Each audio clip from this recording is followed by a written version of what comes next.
Bonsoir à tous. Je suis Samira Bouziane, présidente du conseil de quartier Alray Procession. Bienvenue à la réunion publique du conseil de quartier Alray Procession. Je vais vous présenter l'ordre du jour. Alors, nous allons commencer par le point du plan local d'urbanisme avec Mathieu Luineau. Nous passerons à la réflexion autour de l'ouverture d'un centre social à la place Kandinsky.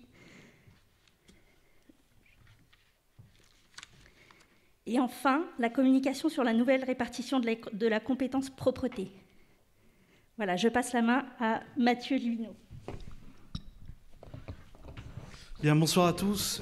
Juste une brève communication sur la révision du plan local d'urbanisme. Comme vous le savez, la ville de Paris est entrée dans une phase de révision de son PLU, une révision qui va nous amener jusqu'à la fin d'année 2023, voire début 2024, ensemble pour un plan local d'urbanisme qui est là pour régir l'occupation des sols, les règles de construction applicables au bâti pour les 10 voire 15 prochaines années pour la ville de Paris. Dans le cadre de cette révision du PLU, la ville de Paris a demandé aux mairies d'arrondissement de faire une remontée d'informations sur des sites et espaces qui seraient éventuellement à faire protéger dans le prochain plan local d'urbanisme, avec 3 items en particulier. Si on peut afficher les 3 items sur la slide. Donc le premier item, ce sont les bâtiments qui mériteraient de faire l'objet d'une protection patrimoniale par la ville, donc à titre de leur histoire particulière ou de leur bâtis remarquables, leur devanture par exemple.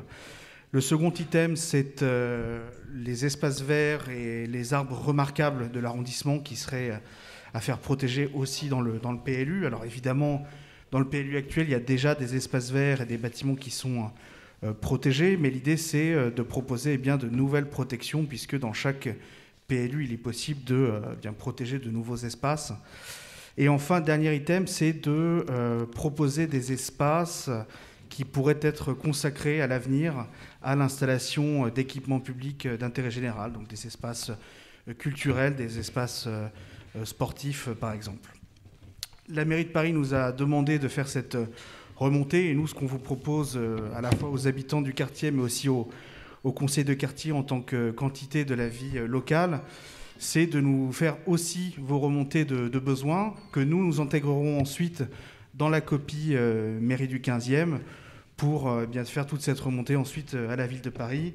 Donc sur ces 3 items différents, parce que ça a un intérêt particulier pour vous de pouvoir avoir de nouveaux espaces protégés, parce qu'il y a un besoin par exemple d'une végétalisation dans le quartier, où il y a des bâtiments remarquables qui n'ont pas été protégés par le passé. Aujourd'hui, si on regarde dans votre quartier, alors c'est assez petit à l'écran, mais il y a par exemple les espaces hachurés en noir, qui sont des bâtiments qui font l'objet d'une protection patrimoniale de la ville. Il y a différents degrés de protection, on ne va pas rentrer dans ces détails techniques ce soir, mais ici par exemple dans votre quartier, 2 espaces, il y a par exemple le bureau de traitement des chèques postaux, ou encore les bâtiments de la Fondation Rothschild. Donc ce sont 2 types de bâtiments qui font l'objet d'une protection patrimoniale, et il y a peut-être d'autres bâtiments dont vous avez connaissance ou que la mairie du 15e proposera au titre de cette protection patrimoniale dans le prochain PLU.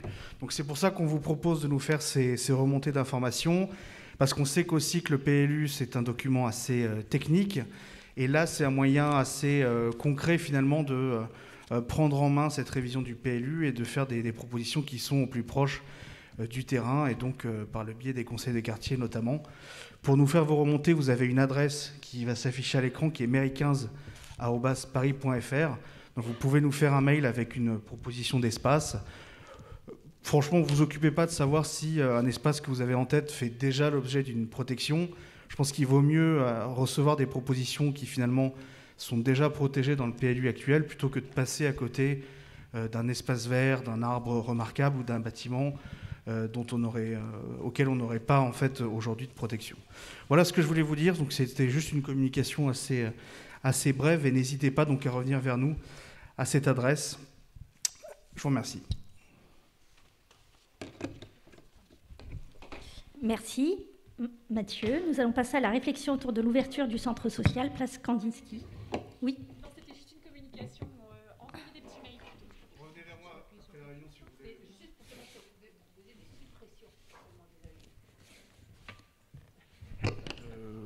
Oui, vous pouvez aussi proposer des suppressions, mais c'est vrai que l'objectif est quand même plutôt de proposer de nouveaux espaces. Mais n'hésitez pas à nous écrire pour faire vos remontées. Merci. Donc, l'intervention numéro 2. Avec on passe à la direction sociale. On va laisser nos interlocutrices prendre la parole, se présenter et vous faire la présentation qu'elles ont préparée sur les centres sociaux. Oui, très bien. Donc, Nadine Guérin, donc, je suis responsable de territoire action sociale, donc à la Caisse d'allocation familiale sur le centre de Finlay. Voilà, et donc présente également Claire. Bonjour, je suis Claire Tverdy, je suis chargée de développement à la Caisse d'allocation familiale de Paris et donc plus précisément actuellement sur le 15e arrondissement. Alors, juste une très courte introduction avant la présentation du support pour vous dire que l'animation de la vie sociale, c'est une composante de l'offre de services des CAF pour répondre aux besoins des familles et des territoires, et elle s'incarne dans les structures de proximité, donc les centres sociaux bien évidemment et les espaces de vie sociale.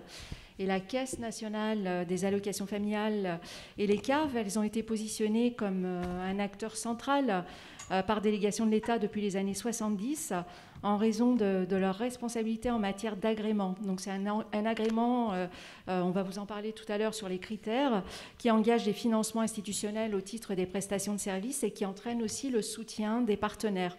Alors, les derniers textes institutionnels qui servent de référence pour l'ensemble des acteurs de la vie sociale, ils ont été élaborés entre 1995 et 2012.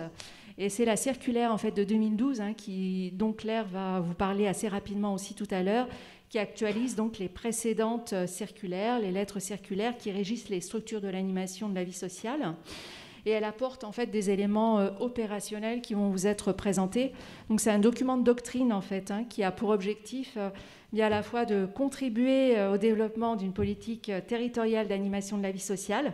Elle clarifie en même temps les notions centrales de projet social et de participation des habitants qui sont vraiment les notions clés de l'animation de la vie sociale. Elle précise aussi les finalités, les missions des structures et elle clarifie les critères d'agrément. Voilà, je vais passer la parole à Claire. Alors, en effet, donc moi, je vais vous parler plus précisément de ce qu'est un centre social. Donc, les 4 caractéristiques communes aux structures, alors qu'on appelle d'animation de la vie sociale. Dans l'animation de la vie sociale, on va avoir les centres sociaux et les espaces de vie sociale. Un espace de vie sociale, c'est comme un centre social, mais à dimension micro-locale, avec donc à l'échelle... parfois à Paris d'un pâté pas de maison mais d'immeubles pour le coup. Voilà, ça peut être sur des dimensions beaucoup plus restreintes, mais on a les mêmes caractéristiques communes, donc à la fois la nécessité que ce soit tout public. On n'est pas sur une structure jeunesse, on n'est pas sur une structure petite enfance, on n'est pas sur une structure dédiée uniquement par exemple aux personnes seniors, on est sur une structure qui est à même, de par les activités qu'elle va proposer, d'accueillir des gens de tout âge et de tout horizon. C'est une structure donc de proximité. La proximité est à définir, puisque la proximité en milieu rural n'est pas la même qu'en milieu urbain comme à Paris. Mais en tout cas, voilà, l'idée c'est que ça puisse être un endroit où les habitants puissent se rendre facilement. La notion de participation des habitants qui est vraiment au cœur du projet d'un centre social, à savoir qu'un centre social, il n'existe pas si à un moment, on n'a pas, enfin si à tous les moments d'ailleurs, on n'a pas une contribution active des habitants à l'élaboration du projet et puis à la gouvernance du projet. Dans un centre social, nous, en tout cas la CAF, lors des premiers agréments et puis à chaque renouvellement d'agrément et tout au long des agréments, on s'assure qu'il y a une participation effective des habitants au projet et notamment par une participation d'habitants domiciliés dans le quartier au conseil d'administration quand c'est l'instance qui gouverne. On a aussi d'autres formes de gouvernance, mais ça c'est un peu plus du détail. Et puis la notion de partenariat qui est très importante parce que pour qu'un centre social il puisse à la fois pouvoir assurer une veille active sur un territoire et puis déployer des actions concertées avec le territoire, il faut qu'il y ait un maillage partenarial important. Voilà, donc là on est sur les 4 caractéristiques communes. Donc là, en effet, alors ça c'est peut-être pas facile à lire d'ici, mais c'est un extrait de la circulaire de 2012 qui évoque les 3 finalités des structures d'animation de la vie sociale. Donc, tout d'abord, l'inclusion sociale et la socialisation des personnes, le développement des liens sociaux et la cohésion sociale sur le territoire, et la prise de responsabilité des usagers, le développement de la citoyenneté de proximité. J'imagine que dans un conseil de quartier, ça vous parle. Ces 3 finalités communes à l'ensemble des structures de l'animation de la vie sociale visent à répondre aux besoins sociaux fondamentaux. Elles se réfèrent aux dimensions individuelles, collectives et sociales de tout être humain. Et alors la circulaire, si vous avez envie de passer un bon moment, vous pouvez la trouver sur Internet et la lire en intégralité. Elle fait pas loin de 16 pages. Alors ça, là, j'ai mis un schéma, mais pareil, que vous ne devez pas voir avec beaucoup de détails, mais c'est la représentation qu'on peut se faire d'un centre social. Il y a 3 maisons dans un centre social. Il y a ce qu'on appelle la maison des services et des activités, donc avec notamment des activités de développement personnel, des activités socio-culturelles régulières, du théâtre, de la danse, tout ce qu'on peut imaginer. Puis alors, là, j'ai parlé de choses assez basiques, mais dans les centres sociaux, il y a une richesse et de l'imagination aussi beaucoup. Et ça se base sur les besoins des habitants, mais aussi sur les envies des habitants, qui peuvent être bénévoles et proposer des activités, par exemple. Des permanences sociales, notamment autour de l'accès aux droits, des informations, de l'accompagnement à la scolarité. Voilà, c'est ce qu'on retrouve communément dans ce qu'on appelle cette maison des services et des activités. Ensuite, on a la maison des projets. Donc là, on va être sur des projets qui vont être ponctuels ou réguliers, par exemple des camps organisés pour les jeunes, un foyer géré par les jeunes, des actions culturelles, des groupes de parents qui vont se réunir sous forme de groupes de parole, par exemple, pour évoquer les sujets autour de la parentalité, l'organisation de sorties familiales, le montage d'associations, l'organisation d'événements qui seraient fédérateurs et conviviaux au sein du territoire. Et puis l'espace de la citoyenneté, avec ce que j'évoquais tout à l'heure quand je parlais d'instances de gouvernance, la participation active des habitants, un comité d'animation, au conseil d'administration du centre social, à la création d'un journal, de débats, le soutien à l'initiative d'autres habitants. Là, dans cette troisième maison, c'est ce qu'on va retrouver. Alors là, je vous ai mis en effet un extrait de la Convention d'objectifs et de gestion de 2009, donc, qui n'est plus tellement d'actualité, mais qui est toujours d'actualité, donc, qui est signée tous les 5 ans entre l'État et la Caisse nationale d'allocation familiale. Donc, il dit qu'en effet, la branche famille doit veiller à faciliter l'intégration des familles dans la vie collective et citoyenne. C'est bien voilà, toute l'origine du soutien de la branche aux structures d'animation de la vie sociale sur l'ensemble du territoire français, et puis pour ce qui nous concerne davantage sur le territoire parisien. Donc, en effet, Nadine Guérin vous disait tout à l'heure que la CAF est responsable de l'agrément des structures d'animation de la vie sociale. Et en ça, elle apporte son soutien et son expertise à la fonction de pilotage. Donc, le pilotage, ça fait... C'est un peu comme pour une voiture. En effet, il faut maîtriser tous les tenants, les aboutissants du pilotage d'une structure. S'il y a des responsables associatifs dans la salle, ils savent bien de quoi on peut parler avec les multiples dimensions qui sont à la fois la fonction employeur, la fonction financière, la gestion de locaux, qui n'est pas toujours simple, et puis la gestion, le pilotage d'un projet global, parce que c'est ce qu'agrée la CAF de Paris. Enfin, la CAF, en général, les CAF agréent un projet social qui est un projet global. Et on va être amené, nous, dans notre accompagnement à l'émergence des centres sociaux ou même au suivi des centres sociaux, à mettre en œuvre différentes actions, donc notamment appuyer les porteurs, qu'ils soient associatifs ou autres, hein, parce qu'à Paris, on a une majorité de porteurs, enfin on a une totalité quasiment de porteurs associatifs, mais c'est pas la même réalité dans le reste de la France, où on a beaucoup de porteurs qui sont municipaux. Donc on va être amené à accompagner par exemple la réalisation de diagnostics sociaux pour définir en effet quelles sont les priorités du territoire auxquelles devra répondre le centre social, à concevoir certains projets spécifiques, à favoriser la réflexion et le travail interpartenarial. Donc on peut aussi servir de lien entre les différents partenaires d'un territoire de par la connaissance qu'on a des territoires, et accompagner les structures dans certaines situations difficiles. Donc là aussi, le but de la CAF, c'est d'agréer des structures et c'est de les maintenir dans leur agrément.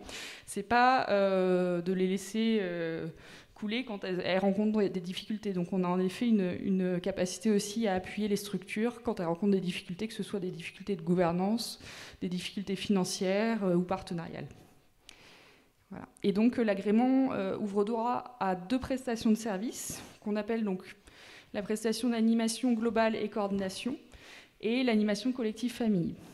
Donc avec 2 volets, un volet plus tourné sur l'ensemble des usagers et puis un volet davantage tourné vers la famille, la parentalité.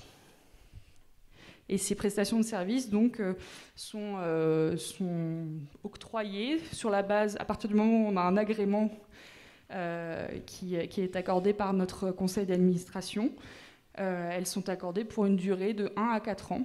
En général, quand tout va bien, c'est pour 4 ans, donc c'est aussi un financement pérenne.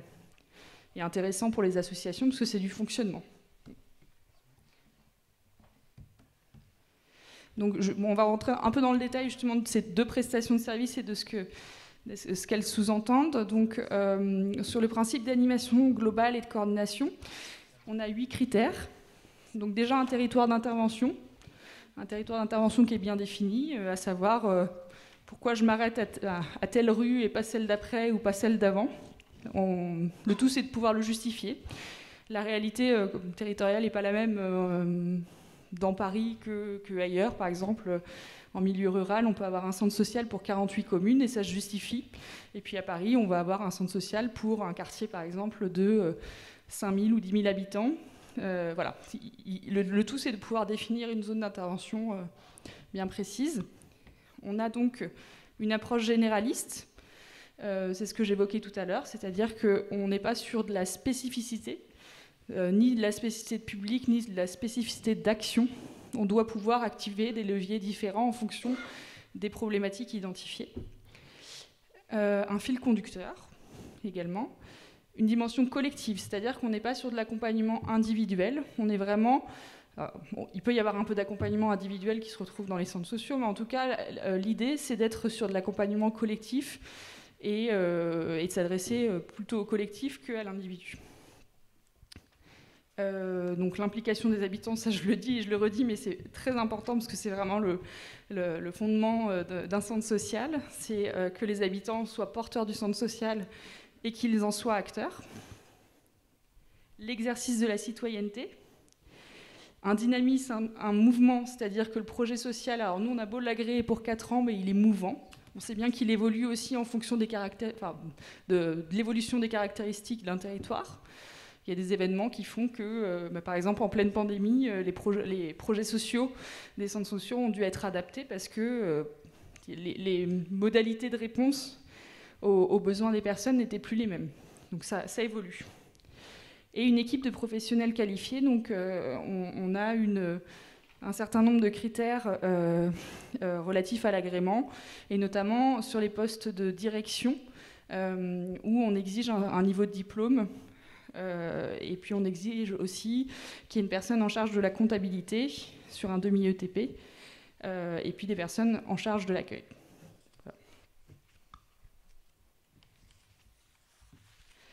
Et pour ce qui est de l'animation collective famille, c'est un peu plus rapide, mais on est sur des objectifs assez vastes, donc, qui sont l'amélioration de la vie quotidienne des familles. Vous voyez, c'est assez vaste. Il peut y avoir des milliers de façons d'y arriver. Renforcer la fonction parentale et l'expression des liens familiaux. permettre la participation et la prise d'initiative des familles, et favoriser les solidarités de voisinage, les liens sociaux, les solidarités familiales et les liens entre générations. Sur notre processus d'agrément, je vais aller assez rapidement, mais en tout cas, quand on a un centre social qui est créé ou qui est en phase de renouvellement, l'association qui le porte va d'abord être amenée à créer un comité de pilotage avec des représentants de son instance de gouvernance, des partenaires, des habitants. Ils vont pouvoir effectuer un bilan de la période d'agrément passée, quand c'est un renouvellement, mais quand c'est un nouveau, il n'y a pas forcément à faire cette étape. Et puis, élaborer un diagnostic. Donc là, c'est un travail qui est assez conséquent à mener, avec à la fois des données froides, donc ce qu'on appelle les statistiques, et puis des données chaudes. Donc là, on va être sur recueillir la parole des habitants. Et alors là encore, il y a des milliers de façons de le faire. Et on en a expérimenté, notamment dans le 15e, avec des groupes d'habitants. On en a déjà expérimenté quelques-unes.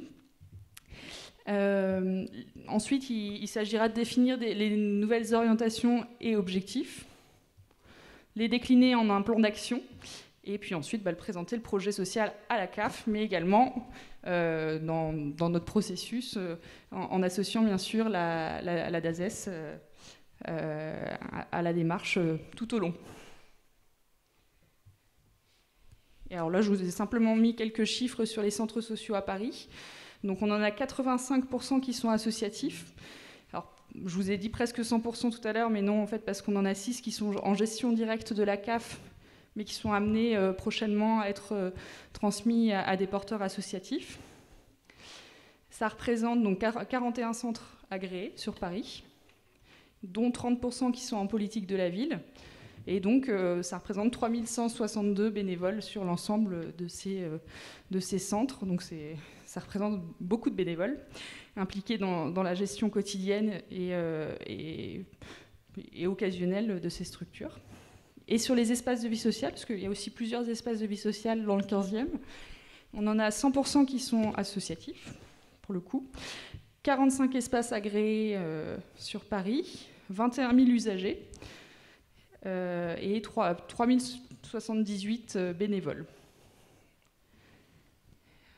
Les thématiques, les domaines d'intervention qui vont être abordés au sein des centres sociaux et des espaces de vie sociale, ça va être donc l'apprentissage du français, l'accès à la culture, la lutte contre les discriminations, le bien-être et la lutte contre l'isolement. Donc là, c'est vraiment au cœur de tous les projets. Bien vieillir et accès aux soins, l'insertion sociale et professionnelle. C'est les principaux sujets qu'on retrouve. Alors ça, c'est issu de notre observatoire des centres sociaux, donc qui fait une petite enquête chaque année auprès de toutes les structures. Et donc, je vous ai mis une carte qui n'est peut-être pas trop visible, mais du coup, des structures d'animation de la vie sociale dans le 15e arrondissement. On a le foyer Grenelle, qui est donc le centre social à l'heure actuelle dans le 15e arrondissement. Et puis, on a plusieurs espaces de vie sociale, donc Animombo Grenelle qui est en jaune, tout en haut, voilà. Ensemble aux frères voisins en violet, donc là, on est vraiment au sud de l'arrondissement. Neckar-Falguière, le long des lignes de chemin de fer. J'ai laissé du coup un point sur l'ancien centre au CMC Asile qui était agréé jusqu'à fin 2017, et puis le VS Main Agile, qui est tout jeune EVS parce qu'on les a accompagnés sur une préfiguration au mois d'octobre. Voilà.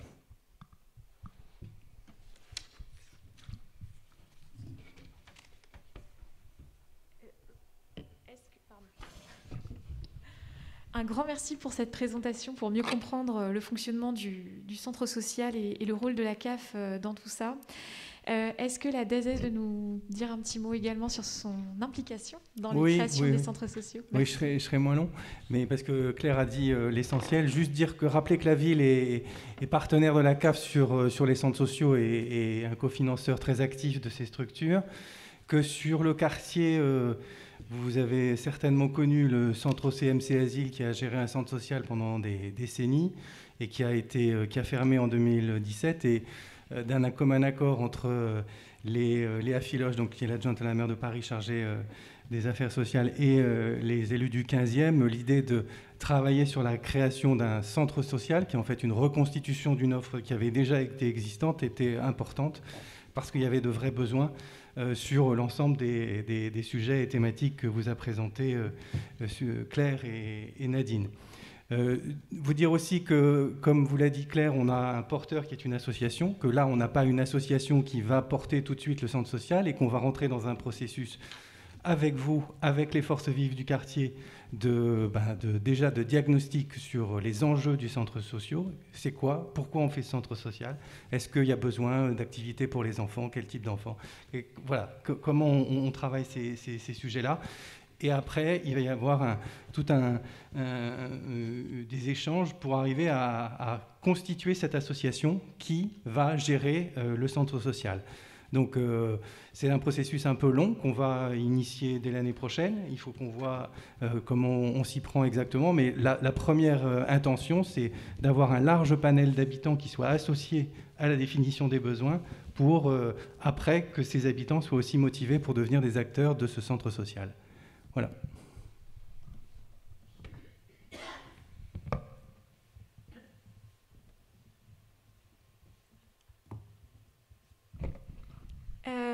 Mesdames, vous représentez Paris Habitat, si je ne me trompe pas, c'est bien ça. Est-ce que vous souhaitez également dire un petit mot sur le rôle que peut avoir Paris Habitat dans tout ce projet?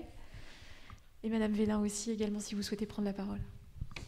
Donc, je suis Mariana Ivankowski, je suis chargée d'opération à Paris Habitat et je m'occupe du projet de réaménagement des 2 îlots, Bargues et Procession.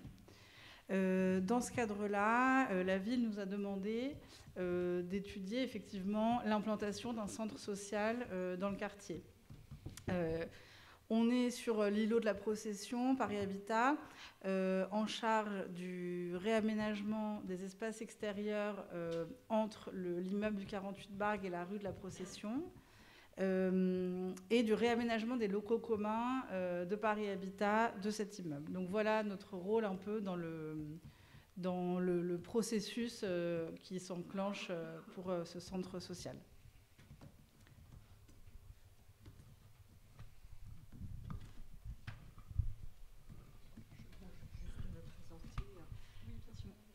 Oui, bonjour, Florence Velin, donc direction de l'urbanisme à la ville de Paris, chef de projet.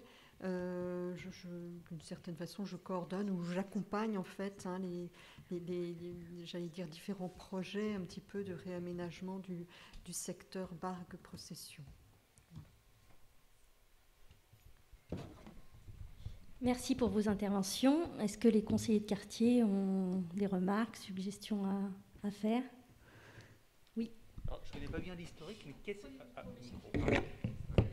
je connais pas bien l'historique, mais qu'est-ce qui avait fait que le centre précédent a fermé? Et qu'est-ce qu'on... J'imagine que c'est pas un succès. Enfin, il y a eu un échec d'une façon ou d'une autre.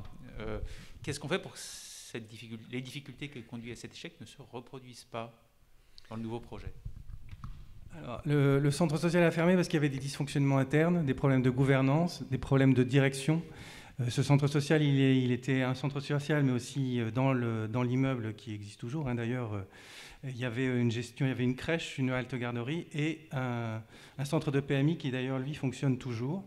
Et donc, en raison des dysfonctionnements de la gouvernance de l'association, des problèmes financiers qui étaient récurrents depuis plusieurs années, sur lesquels la CAF et la ville s'étaient penchées plusieurs fois, y compris en réabondant un certain nombre de déficits structurels, d'un commun accord, la ville et la CAF ont suspendu l'agrément en 2017. Donc c'est vraiment, malgré tout ce qu'on avait pu faire, la gestion associative était devenue plus possible. D'où le fait que un des diagnostics qu'on avait bien marqué, c'est que les habitants avaient disparu de la gestion de ce centre social. Et que ceux qui étaient là étaient des personnes qui étaient anciennes, qui n'avaient plus beaucoup de contact avec le quartier et qui avaient laissé libre cours à la direction de faire un certain nombre de choses, et notamment sur le plan financier, qui n'était plus du tout raccord avec les moyens qui étaient les leurs à l'époque.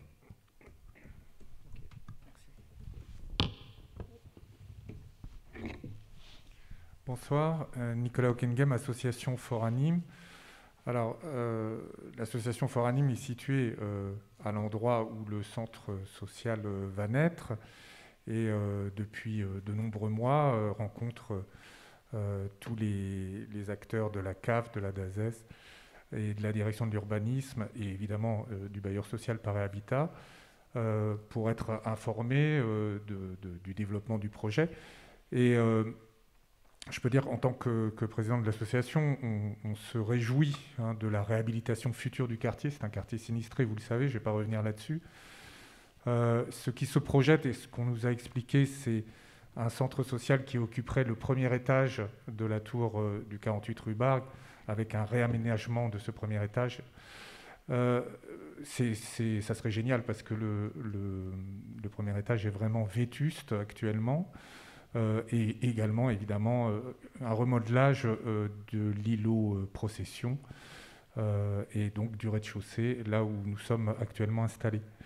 Donc, évidemment, fort de toutes les rencontres qu'on a eues, toutes les explications, et connaissant bien le quartier, et puis aussi au nom de l'association des locataires du 48 rue Bargue, dont je fais partie, je me réjouis vraiment de ce projet. Et je me réjouis de réinventer un projet Foranime qui sera en partenariat direct avec les nouvelles structures en place.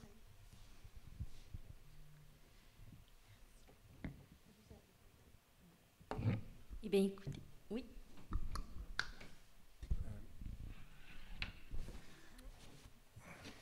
Oui, pardon. Voilà. Florian Sidbon, conseiller de Paris.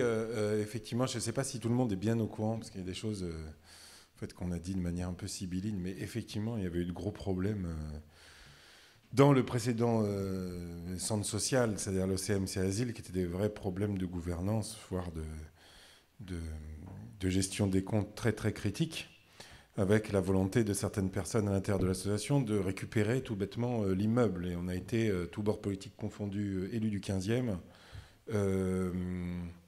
pour le dénoncer, y compris à de multiples reprises, avec Philippe Goujon, le maire d'arrondissement, et moi pour l'autre côté politique, ensemble pour dénoncer ces faits, parce que c'est vraiment pour le quartier désastreux en fait.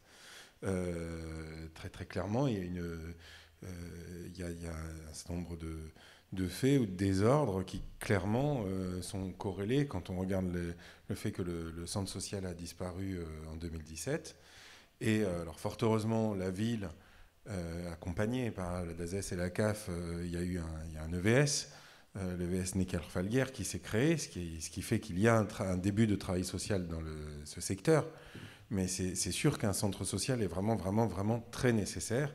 Et donc je ne peux que appeler toute la population, tout le monde, à s'investir dans ce centre social pour construire le projet qui va naître et qui, comme on vous l'a dit, et je crois que c'est vraiment pas, j'insiste là-dessus, mais c'est vraiment pas juste une porte ouverte comme ça. C'est-à-dire que les habitants dans un centre social sont le socle. Et donc il faut qu'il y ait des habitants qui s'investissent, qui proposent, qui fassent remonter les besoins du terrain de manière à ce que ce centre social soit construit de manière pertinente. Et donc je crois qu'effectivement, une des solutions qui a été trouvée, puis après j'ai une question pour vous, je finis vite, mais une des solutions qui a été trouvée, qui se dessine en tout cas, parce que c'est peut-être pas totalement acté, mais qu'il y ait ce pôle d'activité avec le centre social et puis Foranime qui va garder son activité, me semble une chose très positive au cœur de ce quartier. Alors, une question, alors c'est peut-être pour Paris Habitat, parce que bon, moi, je n'ai pas tous les détails.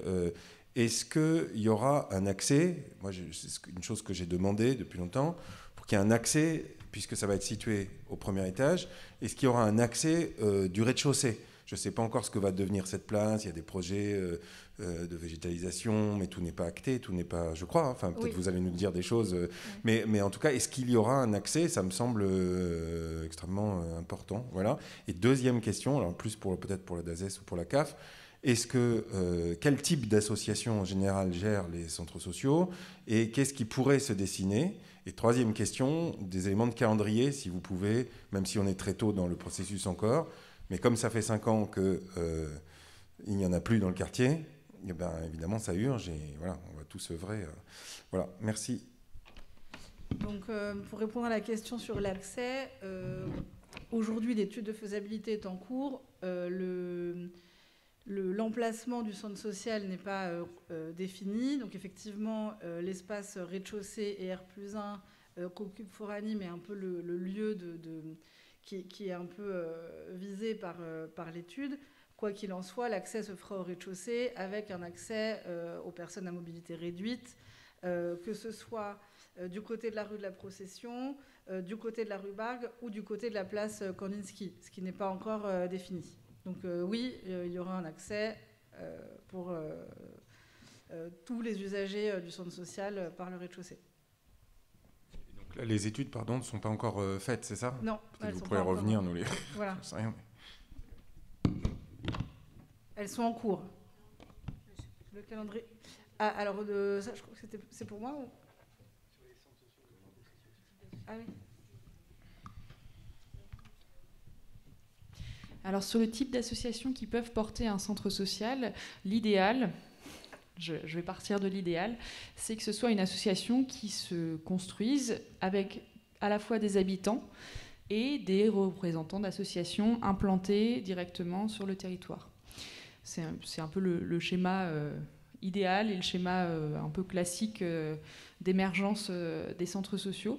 Après, sur le territoire parisien, on a aussi des gros porteurs, je les appellerai comme ça, qui sont très forts en gestion de centre social et qui viennent avec une ingénierie. Après, c'est une autre option, mais c'est pas le schéma idéal. Et sur le calendrier, je pense qu'il faut, y a une mobilisation importante, comme on l'a dit, qu'il faut engager. Après, on a des expériences avec la CAF dans divers arrondissements et à chaque fois l'histoire est différente. Et on peut aussi avoir un accompagnement avec des cabinets extérieurs qui ont des savoir-faire pour accompagner la mobilisation des habitants sur un certain nombre avec des outils qui sont assez performants. Dans le 17e, on a notamment travaillé avec une association qui s'appelle OICOS et avec la Fédération des centres sociaux pour arriver à constituer ce socle d'habitants volontaires qui ont géré et qui ont créé l'association qui maintenant gère le centre social. Donc ça prend un peu de temps parce qu'il faut s'adosser aussi au temps des habitants. Donc on peut dire qu'on peut se donner l'année 2022 pour essayer d'avoir une structure qui soit dégagée, une association constituée avec un bureau, des objectifs et qui pourra commencer à travailler le projet social, comme l'a dit Claire, pour un premier agrément ou un début d'agrément en 2023. Enfin, je parle un peu comme ça rapidement, mais en tout cas, c'est un temps assez long. Et comme on est sur un processus de création des locaux qui va prendre aussi du temps, on peut aussi prendre ce temps-là, parce que je pense que ce n'est pas du temps perdu pour constituer ce collectif qui va ensuite être mobilisé pour la gestion du centre social.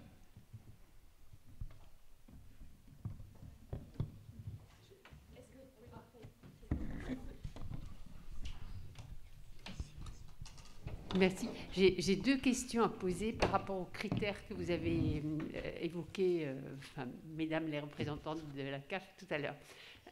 D'abord, vous avez insisté sur la notion de territoire. Et est-ce que ça veut dire, compte tenu des personnes qui sont là aujourd'hui, qu'il serait possible, envisageable, etc., que ce soit le centre social du quartier et de tout le quartier à la Procession? Ou est-ce que c'est forcément limité à un petit morceau, Bargue Procession, etc.? C'est ma première question. Et la deuxième, elle est par rapport à ce que vous avez dit, c'est logique, vous vous appelez CAF, ce que vous avez dit à propos des familles. Et quand on voit le double parrainage, on va dire CAF et DAZES, ça veut dire famille et jeunes enfants. En plus, si j'ai bien compris, il existe déjà une halte garderie, il existe encore une halte garderie dans le secteur. Donc, est-ce que vous fixez des objectifs en termes de participation? Faut-il nécessairement que ce soit des parents, quoi? Voilà, c'est ma question. Alors sur la première question, donc sur la notion de territoire, le territoire il est à définir. Il est vraiment à définir par l'ensemble des habitants qui participeront à ce projet. Pour un centre social, en général, on ne se limite pas à une rue et aux deux côtés de la rue. L'idée, c'est que ce soit une structure qui soit accessible et qui ait une zone de compétence, comme on l'appelle, qui soit assez large. Avec la spécificité que vous avez dans le 15e arrondissement, c'est qu'on n'a pas une couverture territoriale très, très importante en termes de structure d'animation de la vie sociale. Donc forcément, à partir du moment où il y aura une nouvelle structure implantée dans le 15e arrondissement, elle va forcément avoir de l'impact au-delà du territoire d'intervention que vous aurez défini. C'est-à-dire que vous aurez des gens qui viendront de plus loin parce qu'ils n'ont pas de structure à proximité. Voilà. Il faut quand même se définir une zone qui est raisonnable en termes de, je dirais, de nombre d'habitants, mais aussi en termes de cohérence, c'est-à-dire pas plus de 10 ou 15 minutes à pied, par exemple. Voilà. Et puis sur la deuxième question, non, en effet, on a le F de familial, mais j'ai bien, ce que je disais dans ma présentation, on a 2 prestations de services, dont la première, c'est l'animation globale, et là, on s'adresse à l'ensemble des habitants. Et juste sur les problématiques sociales, c'est celles qui se dégagent dans le quartier. Donc si y a un sujet plutôt adolescent, etc., ce sera aussi de voir comment cette structure, elle travaille avec les structures déjà existantes sur les adolescents, sur les clubs de prévention. Si c'est un sujet d'intergénérationnel ou s'il y a un vrai sujet par rapport aux seniors, il y a des centres sociaux qui ont travaillé ces questions-là aussi dans des groupes sociaux où il y avait des sujets de cohabitation entre des habitants plutôt âgés et de nouveaux arrivants qui peuvent poser des problèmes de cohabitation et de vivre ensemble. Donc en fait, c'est les problématiques sociales du quartier qui dictent un peu les interventions du centre social avec un ancrage quand même principalement centré autour de la famille sur son cœur de métier. Mais ça peut aller sur d'autres sujets qui sont qui paraissent plus lointains, comme par exemple les seniors. Et quand vous dites justement des problématiques du quartier, est-ce que ça peut être le quartier à réprocession ou est-ce que Ah non, mais ce sera le quartier à la réprocession. L'idée, enfin, comme l'a dit Claire, l'idée c'est que c'est un équipement, ça a été dit, c'est un équipement de proximité. L'idée c'est qu'on y aille à pied, qu'on puisse, on n'a pas besoin de prendre un moyen de transport. Donc en général, on dit que quand on prend un point d'un centre social, on trace un cercle, les 500 mètres autour, c'est à peu près la zone d'influence, d'impact et de proximité qui est la plus pertinente pour un centre social. Donc là, on est sur... Après, il faudra qu'on voit... il faudra qu'on voit aussi comment on travaille avec les habitants de ce conseil de quartier, mais est-ce qu'il faudra qu'on voit avec la mairie si on associe un autre conseil de quartier? Comment pour qu'on définisse les besoins des uns et des autres et qu'on voit la pertinence de la réponse qu'on peut construire.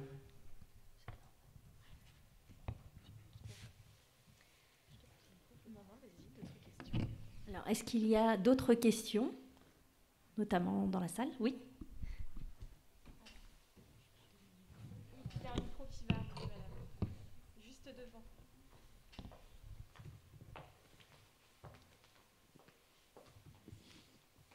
Bonjour. Alors ma question c'était justement, alors je suis locataire du 48 rue Bargue. Donc principalement là, il y a déjà des problématiques sociales en fait dans l'immeuble, notamment au niveau de la délinquance qui est par rapport au parking qu'il y a actuellement. Mais ma question c'était plutôt est-ce qu'il y a une communication, on va dire au moins dans l'immeuble, parce que dans l'immeuble il y a encore, on est plus sur une rumeur qu'il y aurait un centre social, mais les habitants vraiment de l'immeuble n'ont pas été correctement informés. Est-ce que c'est prévu d'avoir une communication là-dessus pour l'ensemble déjà des locataires?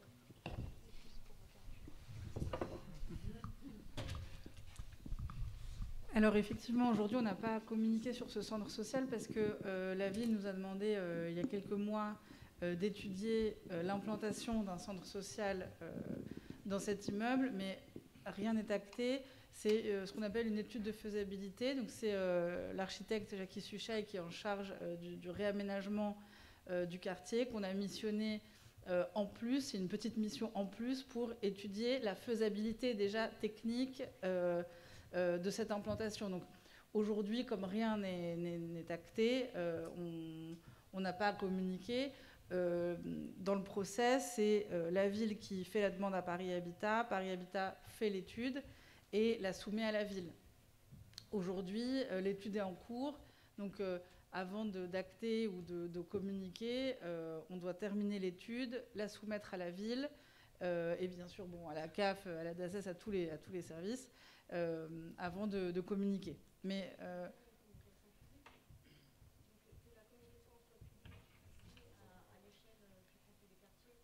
dans l'immeuble, on n'entend pas la question.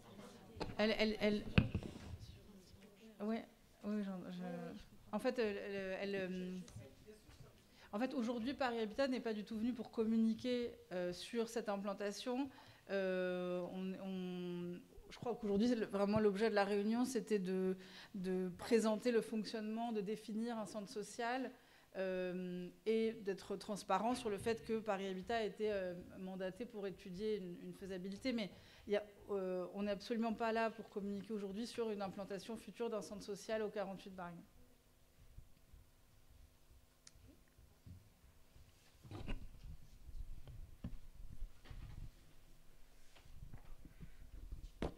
Oui, Charmina, nul doute que dès que les détails seront communicables, en tout cas dès que les décisions seront prises, avec l'association 48 Bargues Association, dont tu étais la présidente jusqu'à peu, nous ferons des réunions en concertation avec le bailleur et avec tous les acteurs de ce magnifique projet. Juste pour rebondir rapidement par rapport à ça, effectivement, pour aller dans votre sens, l'idée d'évoquer ce sujet ce soir dans notre réunion publique de conseil de quartier, pour revenir sur ce que vous nous avez expliqué lors de votre présentation, c'est de bien faire comprendre aux habitants que donc, on n'a plus de centre social et on sent bien qu'il y a un énorme manque pour le quartier dû à cette absence, que l'EVS qui vient de se monter fait du super boulot, mais qu'un EVS ne fait pas le même travail qu'un centre social.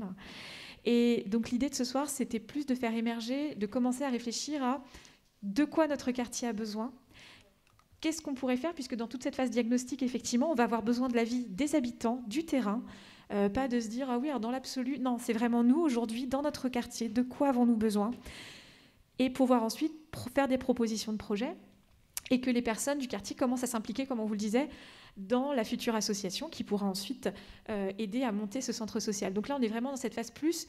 On s'est dit en réunion préparatoire avec les conseillers de quartier que ce serait intéressant d'avoir une présentation de à quoi ça sert, pourquoi est-ce qu'on fait un centre social, qu'est-ce qu'on peut y faire. Comme ça, ensuite, on pourra apporter, nous, notre expertise du terrain, notre expertise, notre connaissance du quartier pour participer à ce projet. Donc voilà un petit peu l'objectif de ce point à l'ordre du jour de ce soir. Est-ce que d'autres personnes dans la salle souhaitent prendre la parole? Oui, tout à fait. Bonsoir, je suis locataire chez Paris Habitat au 49 rue La Procession. J'habite le quartier depuis 11 ans, j'observe ce qui s'y passe depuis de nombreuses années. Il y avait un projet de réhabilitation sur la place, on n'en entend plus parler depuis quelques mois maintenant. On nous avait fait une promesse notamment de tranquillité avec l'aménagement d'un jardin ou quelque chose de ce type-là. L'ordre du jour n'est pas celui-ci. Ce que j'observe, c'est qu'il y a une association à côté du 49 avec 4 éducateurs qui gèrent un certain nombre de jeunes, adolescents. Ma crainte, à vrai dire, c'est que la tranquillité à laquelle on aspire pour travailler dans ces locaux qui sont des ateliers d'artistes, on est assez dérangé par ce qui se passe sur la place depuis de nombreuses années, que ce soit les bagarres entre jeunes, le deal, etc. Ce qu'on observe avec la présence des jeunes et des familles qui sont présents presque tous les soirs, presque tout au long de la journée, la semaine dernière c'était entre 14h et 21h, 15 personnes qui sont en bas, ça apporte une certaine animation. Alors c'est tolérable dans une certaine mesure. Je vois que Paris Habitat a installé une autre association qui est rue Bargues, notamment pour de la distribution alimentaire, je crois, il y a quelques mois, lors de la dernière réunion publique, les représentants étaient là. Ça apporte aussi un certain nombre de désordres. Alors effectivement, il y a un besoin d'éducation dans le quartier. Il y a un grand nombre de jeunes ou quelques jeunes seulement qui sont assez désœuvrés. qui crée des poches de délinquance que nous subissons quand même depuis très longtemps. J'ai demandé la fermeture du passage entre la place Kandinsky et la rue de la Procession à M. Goujon depuis plusieurs années à de nombreuses reprises. Je suis heureux de savoir que ça ne va pas se passer au 49 rue de la Procession parce qu'il y a déjà une association. La dernière chose que je souhaiterais, peut-être un sentiment que je souhaiterais apporter, c'est que le quartier est déjà... il y a cette association, il y a le centre culturel qui est un peu plus loin de la rue de la Procession. Est-ce que nous avons besoin de concentrer une réponse sociale sur cette place, particulièrement place Kandinsky, rue Bargue? Il y a un grand nombre de bâtiments gérés par Paris Habitat. Voilà. Est-ce que c'est le lieu qui est idéal pour tous?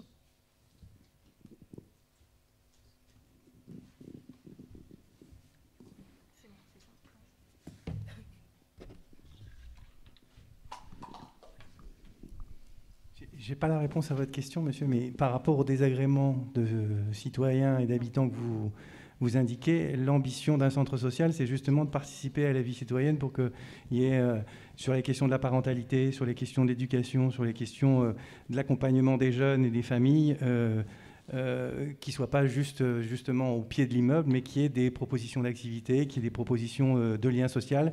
C'est toute l'ambition qu'on a portée avec les centres sociaux. Avec la CAF, on en a créé notamment dans les quartiers des Portes de Paris, dans le 17e, dans le 13e. Et en général, les habitants, notamment des groupements sociaux de Paris Habitat, que ce soit les HBM ou les immeubles plus récents, en sont en général plutôt assez contents. Donc, je n'ai pas de réponse sur l'opportunité là, mais en tout cas sur les désagréments que vous signalez et la réponse que peut apporter un centre social, nous on peut témoigner que ça amène plutôt du mieux.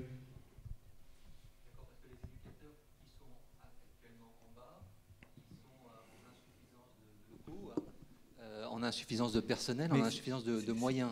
Quelle est l'association dont vous parlez? Arc 75, oui. Voilà, moi je vais les voir presque une fois par semaine pour leur demander ce dont ils ont besoin, parce que véritablement ils font de l'éducation dans la rue. Alors ce sont des éducateurs de rue, mais pour l'instant tout ce qui se passe, alors vous annoncez un calendrier sur 2023-2024, il y a une véritable urgence éducative avec ces jeunes. Nous, pour l'instant, nous subissons depuis de nombreuses années. Mon père est éducateur spécialisé, il a commencé dans la rue. Voilà, j'ai aucune expérience dans ce domaine-là, mais je vais leur parler. Je suis un habitant qui participe aux réunions de quartier.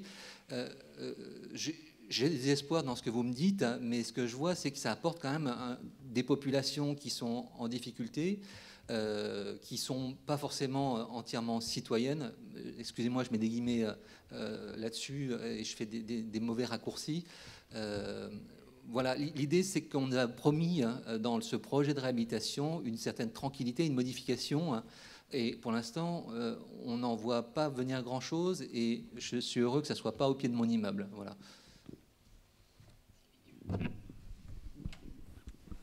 Oui, pardon. Non, mais je crois que le monsieur de la DAZES, monsieur Salviani, pardon, a effectivement exprimé les choses, c'est-à-dire que et bravo déjà d'aller les voir et de faire ça. Enfin, je pense qu'il y a un truc de citoyenneté du quartier qu'il faut encourager, parce qu'effectivement il y a un problème dans ce quartier, parce qu'effectivement moi de mon côté et la mairie du 15e du sien demande depuis longtemps qu'il y ait quelque chose qui soit lancé et tout ça a pris du temps. Parce que, encore une fois, on a trinqué, je le dis comme ça, à bâton rompu, mais c'est pour être clair, en fait, avec les gens, il faut l'être. En fait, on a trinqué du fait qu'il y a eu des gens qui ont très mal géré le précédent centre social et qui étaient des gens, à la limite, du droit, quoi, pour être clair. Et du coup, ça met très en colère, parce qu'après, c'est le quartier qui trinque. Donc tous les élus, voilà, il faut que, en fait, il y ait au-delà des clivages politiques, il y ait quelque chose qui, dans ce quartier, se reconstruise. Et je pense que ça va de pair. Et je comprends votre crainte, parce que ça n'est pas agréable d'avoir des jeunes qui, eux-mêmes, je pense que s'ils avaient d'autres activités proposées, une salle, etc., on le sait bien. Mais effectivement, ils peuvent peut-être fumer, peut-être mettre de la musique, peut-être faire du bruit, je ne sais pas, je n'y suis pas tous les jours, mais voilà, et ça crée des nuisances. Après, eux, c'est clair que c'est corrélé au fait que depuis 5 ans, il n'y a plus de travail social dans le quartier. Alors, et je vois M. Besnier qui ont fait un début de travail avec le VS, mais effectivement, il n'y a pas les moyens non plus d'un centre social, ni en mètres carrés, ni en sous, ni en personnel, ni en activités proposées, ni en personnel qualifié. Et ARC 75, ils font un très bon travail, mais comme vous l'avez dit, ce sont des éducateurs de rue, et eux, c'est leur mission. Donc, et après, votre crainte sur la tranquillité, en fait, je pense que tout va de pair. C'est-à-dire que c'est aussi la reconstruction de ce quartier qui est d'un urbanisme d'un autre temps. Et ça a pris du temps. Mais le budget participatif de la ville de Paris fait qu'on peut, et vous avez voté pour 2 fois de suite, 3 fois de suite même, je crois. Et donc, ça fait que le quartier va être... Alors, en fait, le truc, c'est que ça fait très longtemps que tout le monde le demande et que tout le monde l'espère. Et que là, j'ai l'impression, je parle sous votre contrôle, Madame de Paris Habitat, que les choses vont vraiment se lancer. Et donc, je pense qu'il y a quelque chose à faire. En tout cas, c'est quelque chose que j'espère, et j'espère que ça se fera bien, mais qu'il y ait dans la conception, en tout cas de la maire de Paris, avec l'idée de la ville du quart d'heure, c'est aussi ça. C'est aussi que sur un micro-territoire comme ça, où il y a une place qui pourrait être presque, pas une place de village, mais une place de quartier, vraiment, il y a le gymnase, par exemple. Le gymnase, à mon avis, je ne sais pas du tout, je parle sans contrôle et je ne sais pas si c'est possible, mais ce serait pertinent qu'il puisse avoir une ouverture aussi sur cette place. Cette place, ce serait intéressant qu'elle puisse être vraiment végétalisée et peut-être de pleine terre, peut-être en récupérant des parties du parking, ce qui réglerait aussi le problème de sécurité du parking. Tout ça, j'invente rien, hein, c'est des choses que conjointement on demande depuis longtemps et qui sont à l'étude. Mais après, il y a des choses qui sont faisables, d'autres qui ne le seront pas. Et là, les études sont en cours et les architectes nous diront. Mais voilà, et je pense que tout va de pair, quoi. C'est ça que je veux vous dire. En tout cas, c'est le vœu et l'espoir que j'ai. Et puis, ça s'accompagne de la police municipale qui se met en place, de la propreté en parterre qui se met en place. Donc, il y a vraiment un truc qui peut se créer avec des gens qui vont être dédiés à ce quartier, avec des équipements qui seront dédiés à ce quartier, avec un quartier qui sera refait, le conservatoire qui va être refait de l'autre côté aussi. Donc, voilà, alors c'est vrai que ça fait longtemps depuis longtemps, on demande aux habitants d'être patients, et ça fait trop longtemps. Clairement, moi, ça m'agace en tant qu'élu de l'arrondissement, et je crois que je ne suis pas le seul. Et donc, du coup, maintenant, en gros, dans cette réunion, il y a une phase quand même d'après, qui est de dire, aujourd'hui, on ne vous demande plus d'être patient, mais on vous demande d'être actif avec nous, avec la ville, avec les services de la ville, avec la CAF, qui sont vraiment ouverts pour construire avec les habitants. Et donc, du coup, on a besoin de gens comme vous qui avez le courage de tous les jours aller voir les gens et dire vous avez besoin de quoi, et d'essayer de créer un dialogue avec certains jeunes qui sont une minorité, qui peuvent créer des agréments, mais parce qu'ils sont aussi désœuvrés, clairement. Donc, voilà, il y a une opportunité, il faut que tout le monde la saisisse. Enfin, c'est ça que je voudrais vous dire, voilà. Oui, Sylvie Serrac, adjointe au maire du 15e, chargée des solidarités et du lien intergénérationnel. Donc, je suis ce projet depuis très longtemps. Je connais le CMC Asile depuis 2002. Donc, j'en ai vu tous les détours et malheureusement la fin sinistre qui s'est passée. D'ailleurs, à cette occasion, je remercie la CAF qui a quand même relevé le gant, puisque l'agrément se terminant le 31 décembre, eh bien, les familles se sont retrouvées sans rien du tout. La CAF de Bercy a réussi à remettre tout de suite en place du soutien scolaire, de façon à ce que les enfants en cours d'année ne soient pas perdus. Donc vraiment, il y a eu une réactivité. Ce qu'a dit mon collègue Florent Sidbon, et même si nous ne sommes pas, comme vous le savez, du même bord, j'acquiesce tout à fait. Je comprends qu'il y ait de l'impatience, hein, parce qu'on en a tous de l'impatience, hein, mais vous savez que faire un projet, c'est toujours extrêmement long. Mais sachez que vraiment nous sommes sur la même ligne, aussi bien la ville que l'arrondissement, sur ce projet, et qu'on travaille d'arrache-pied avec la CAF, avec la DAZES, avec Paris Habitat. Il y a une question que vous n'avez pas posée, que personne n'a posée pour l'instant, je suis un peu étonnée, c'est pourquoi vous ne demandez pas, pourquoi le centre social ne rouvrirait pas rue Vigier-Lebrun? Voilà, ça aurait été une bonne question, ça. Hein. Pourquoi on cherche un autre endroit? Et c'est parce que justement, on ne peut pas le faire rue Vigier-Lebrun, que depuis un certain temps, on est obligé de trouver un autre endroit. Mais un autre endroit dans ce secteur-là, d'une part parce que le quartier en a besoin, les familles en ont besoin, d'une part, et d'autre part, il y a un autre centre social, mais qui est à l'autre bout de l'arrondissement, donc qui ne correspond pas tout à fait à celui-ci, et donc c'est pour rééquilibrer les choses. On a 240 000 habitants, on a un centre social. Bon, c'est tout à fait anormal. Et sachez que la ville n'ouvrira aucun centre social dans cette mandature, sauf le centre social pour remplacer l'OCMC Asile. Donc c'est un gros projet.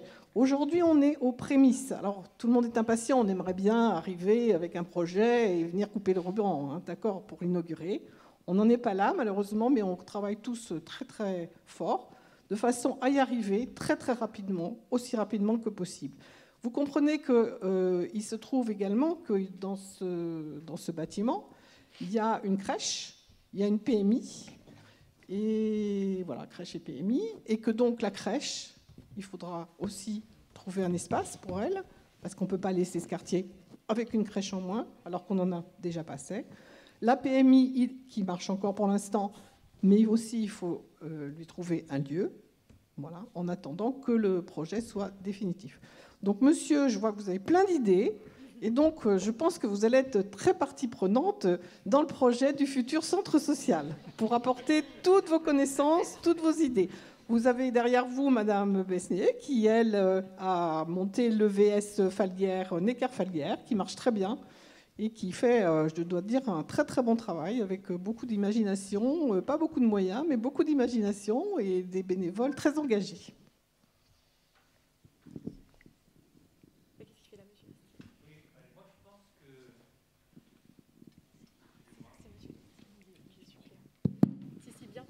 Moi, je pense très franchement que ce qu'a évoqué monsieur, ce n'est pas tout à fait la réponse à moyen terme, parfaitement calée, auquel on adhère tous, c'est-à-dire le centre social. Monsieur parle de délinquance, et je comprends très bien que c'est plus que de l'impatience, c'est véritablement un certain agacement citoyen. Donc, quand vous dites, et on s'en réjouit tous, bien sûr, que dans 3-4 ans, il y aura un centre social, moi, je ne suis pas tout à fait sûr que ce soit le même public que ce que monsieur souligne. Parce que j'habite pas très loin du quartier, de ce quartier, et effectivement, c'est de la délinquance. Et moi, je voudrais bien qu'on m'explique que les gens qui sont sur cet état d'esprit, c'est-à-dire qui sont en quelque sorte un peu séparatistes avec l'inclusion sociale, je voudrais bien qu'on m'explique que demain, toutes les activités sociales, encore une fois, auxquelles je me félicite, vont pouvoir résoudre le problème.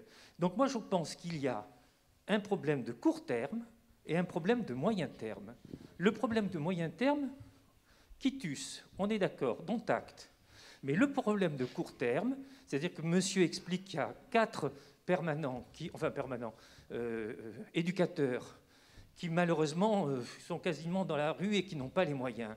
Est-ce qu'il n'y a quand même pas la possibilité, alors je ne sais pas, je caricature probablement parce que je connais mal la réalité, mais est-ce qu'il n'y a quand même pas la possibilité, d'ici 3-4 ans, d'essayer d'améliorer l'inclusion sociale sans attendre tout ce que vous êtes en train de prévoir, et encore une fois, on s'en félicite. Ce n'est pas une critique, c'est simplement que je pense que vous ne parlez pas de la même chose.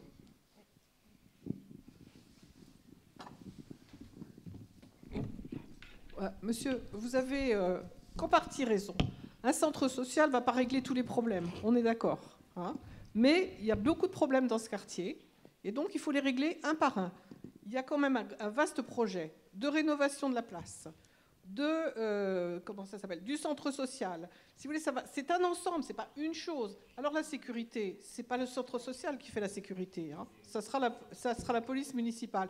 Eh bien, l'ensemble des choses, l'ensemble de tout ça va être mis en place sur ce quartier et mis en place. Alors évidemment, on est toujours impatient, mais vous savez sans doute que les projets ne se font jamais en 24 heures dans une société quelle qu'elle soit, et dans une ville, et une grande ville comme on a, dans un arrondissement énorme. Donc je veux dire, l'objectif est de pacifier cet endroit, certes. Il n'y a pas que la place Kandinsky, hein. Vous avez autour quand même des foyers de travailleurs migrants qui ne sont pas tout à fait faciles, hein. Je les connais bien, puisque la dernière fois que j'y suis allée, On est obligé d'appeler la police pour que je puisse sortir. Donc vous voyez, c'est pas très très simple. Vous en avez un autre rue de la Procession. Vous avez tout un ensemble. Vous voyez, donc c'est pas. Vous avez raison. Le centre social ne fera pas tout comme ça merveilleusement bien. Mais le centre social va répondre à des familles qui sont en demande, qui ont des enfants, qui vont pouvoir avoir de l'aide scolaire, pour avoir du soutien à la parentalité, pour avoir un ensemble de choses. Alors, bon, ben vous êtes d'accord? Non, mais j'ai compris que je sais ce que fait monsieur. Alors, vous dites les éducateurs de rue, ils sont dans la rue. A priori, c'est leur boulot. Mais je vous signale qu'ils ont un endroit pour recevoir les jeunes aussi, qui est rue de la Procession. Juste pour ajouter, je ne veux pas paraître suspect et être trop d'accord avec Mme Serac, mais en l'occurrence, c'est peut-être que... Bon, je me méfie toujours du mot de bon sens en politique, parce que ça veut vouloir tout et rien dire, mais en l'occurrence, ça marche toujours sur deux jambes. Je pense que vous en êtes convaincu, d'ailleurs, monsieur. Il y a la sécurité et la prévention. En l'occurrence, il y a sans doute, moi je ne suis pas tous les jours, j'habite un tout petit peu plus bas, mais je ne suis pas tous les jours, je n'ai pas comme au pied de vos fenêtres, voilà, mais je vois ça dans d'autres quartiers, je l'ai déjà vu. Bon. Il y a la question de la police municipale, il y a la question de la police nationale qui doit faire son travail, parce que avant toute chose, quand s'il y a du trafic de drogue, la question c'est la police nationale, c'est du ressort de la police nationale. Là, il y a des questions d'effectifs qui peuvent se poser, etc. Comme l'a bien dit Mme Serac, il y a plein de problèmes et il faut les traiter un par un. Et puis, il y a qu'en construisant un centre social, et je crois que M. Salviani l'a bien dit, on ne perd pas de temps à bien le construire parce qu'on travaille pour la décennie ou les 2 décennies ou les 3 décennies qui vont venir. Parce qu'en fait, si le travail n'a pas été bien fait, en fait, social, dans le quartier et de prévention, donc a fortiori depuis 5 ans puisque le centre social était fermé, mais les années d'avant aussi parce qu'il dysfonctionnait, eh bien c'est pour ça aussi, en partie, parce que ce n'est pas la seule raison, mais en partie qu'on se retrouve dans cette situation aujourd'hui où il y a des jeunes qui ont manqué oui, d'un vrai travail de prévention, d'accompagnement, éventuellement d'accompagnement scolaire, donc des jeunes qui sont en échec scolaire forcément. Enfin, voilà, c'est tout un travail comme ça. Donc après, on peut chercher les causes très loin, mais là, on ne va pas le faire là. Pas de la sociologie. Et donc, du coup, il faut travailler sur les deux. Vous avez raison hein, sur le fait qu'il y a aussi le court terme. Les éducateurs de rue, qu'on ne se méprenne pas, hein, parce qu'ils sont dans la rue, pas parce qu'on ne veut pas leur donner un bout de local, ou parce que c'est vraiment parce que c'est leur boulot, Mme Serac l'a dit, c'est leur métier, c'est d'être dans la rue au contact des gens, et ça c'est un travail spécifique, et ce n'est pas le même que le travail de gens qui font faire leurs devoirs à des enfants. Enfin voilà, dans le travail social, il y a aussi des tas de spécificités différentes. Donc ça, Arc 75, équipe d'amitié, ils font bien leur travail, ils le font de cette manière-là, et ils ont effectivement la possibilité de recevoir les gens dans un local rue de la Procession. Et puis il y a quand même le VS propose un certain nombre d'activités, donc tout ça, ça concourt, quoi. Et puis après, il faut ne pas avoir... quand on a discuté avec le commissaire de police, et qui était venu, je crois, ici, je n'étais pas dans votre conseil de quartier, mais dans d'autres conseils de quartier, il a bien dit qu'il donne toujours le conseil de prévenir la police quand il y a des exactions. Enfin, il ne faut pas hésiter à ça, il ne faut pas s'habituer à ça. Voilà, il y a une adresse mail, voilà, et la police municipale, maintenant, elle est joignable au 39 75. Donc, quand c'est des incivilités du quotidien, ça peut être la police municipale, 39-75, c'est-à-dire s'il y a du bruit, s'il y a, je ne sais pas, des gens qui jettent des emballages par terre, des choses comme ça, ou qui mettent leur gravats dehors, ou qui se gardent n'importe comment, ça peut être du ressort de la police municipale, et on peut appeler au 39-75 désormais. Et quand c'est du trafic de drogue ou des problèmes plus graves, éventuellement d'agression, malheureusement ça arrive, là c'est la police nationale et il ne faut pas hésiter à la prévenir. Voilà. Et donc on peut travailler sur tous ces domaines-là. Voilà. Il n'y a pas de baguette magique pour les régler, mais je pense que si on travaille dans tous ces sens-là, il y aura forcément une amélioration. Si je puis me permettre de faire un petit complément sur mon collègue. Une fois n'est pas coutume, nous sommes en ligne. On dit toujours en matière de tranquillité publique que le premier maillon, évidemment, c'est la prévention. Et sans prévention, évidemment, vous augmentez l'insécurité publique, c'est une certitude. Mais pour répondre à votre urgence, j'abonde et je surabonde sur ce que vient de dire Florence Sidmon, c'est l'urgence, en fait, elle va arriver très vite, notamment par l'installation de la police municipale. Parce que, comme vous le savez, elle est déjà en cours de constitution. Elle est là, d'ailleurs, pour assister à la sécurité de nos séances. Et on la remercie, évidemment, pour sa présence tous les soirs. Mais elle est en cours de déploiement et le déploiement est très rapide. C'est-à-dire qu'au mois de janvier-février, je crois qu'on sera déjà une cible de 80 agents qui seront en îlotage. C'est-à-dire que là, vraiment, vous aurez la présence physique. Et vous savez, le deuxième maillon aussi d'une bonne sécurité publique, d'abord c'est la prévention et ensuite c'est la présence territoriale, ce qu'on appelle un petit peu l'îlotage, les fameuses polices de proximité. Et elle sera suffisamment territorialisée, parce que déjà elle est au niveau du 15e, mais ensuite elle sera en infra-15e arrondissement, donc elle correspondra au conseil de quartier. Donc c'est une très grande commodité, parce que là pour le coup vous avez une homologie entre le territoire sur lequel aujourd'hui on se penche et le référent de la police municipale qui sera là. De surcroît, je voudrais rajouter qu'il y a une convention de coordination entre la police municipale et la police nationale et qu'il y a déjà eu des réunions de coordination entre ces deux polices. Et ça, c'est extrêmement utile, car que vous appeliez le 17 ou le 3975, ça sera le même effet. C'est pas une interopérabilité, c'est-à-dire que l'un, si vous appelez l'un, ça ne va pas directement sur l'autre en fonction de sa compétence. Mais en tout cas, il y aura des échanges très nombreux et quotidiens. Et plus vous appelez le 3975 et plus vous appelez le 17, il faut toujours avoir le réflexe d'appeler la police nationale, même pour un incident mineur, même du tapage. Eh bien, vous savez, tout ça est référencé, enregistré, et en fonction des appels, eh bien, c'est là où vous avez des renforts et de l'îlotage complémentaires. Mais dès le mois de janvier, monsieur, votre urgence, vous avez une partie, une réponse à cette urgence, c'est précisément l'augmentation des effectifs, et il sera encore plus conséquent dans les mois qui viendront, parce qu'il faut quand même un certain temps de formation des agents qui sont assermentés, je vous le rappelle. Et pour répondre aux vœux de Florence Sidbon, sachez que j'y suis toujours très attentif.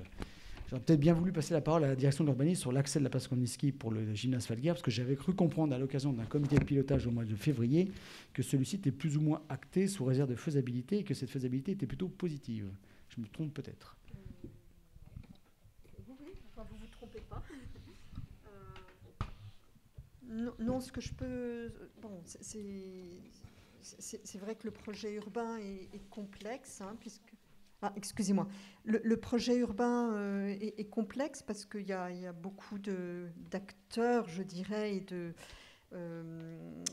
de sujets. Donc, ce qu'on peut dire, c'est que l'îlot Bargue va partir en premier en termes de travaux. Les travaux vont commencer dès cet été. Je laisserai Paris Habitat en parler plus, puisque c'est eux qui seront quand même plus à la manœuvre. Et donc l'îlot procession, en fait, est plus dans un second temps, c'est-à-dire qu'on en est aux études. Voilà. Et comme vous disiez, le gymnase Falguière, voilà, il a été un petit peu acté que l'entrée pourrait se faire sur la place Kandinsky, en fait, voilà, ça donne une programmation aussi à cette place, tout comme la question du centre social et de l'association Foranime, de cet accès, en fait, qui puisse être lisible. Alors, on a identifié plusieurs endroits, mais la place Kandinsky, en fait, serait quand même un centre.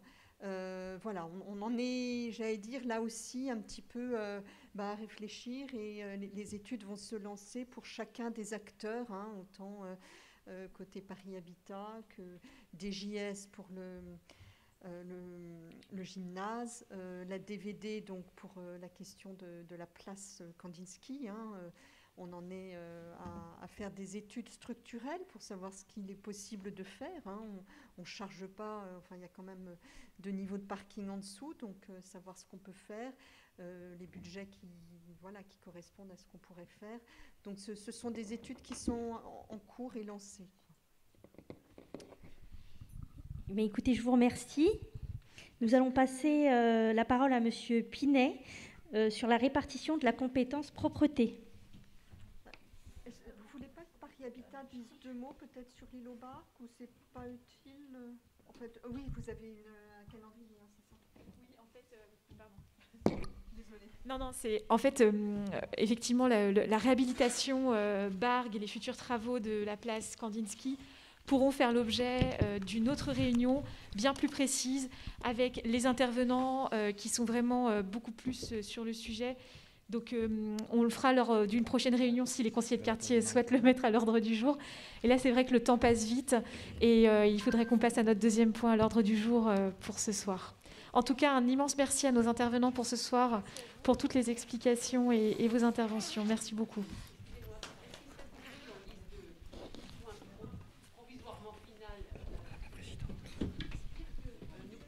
Pardon.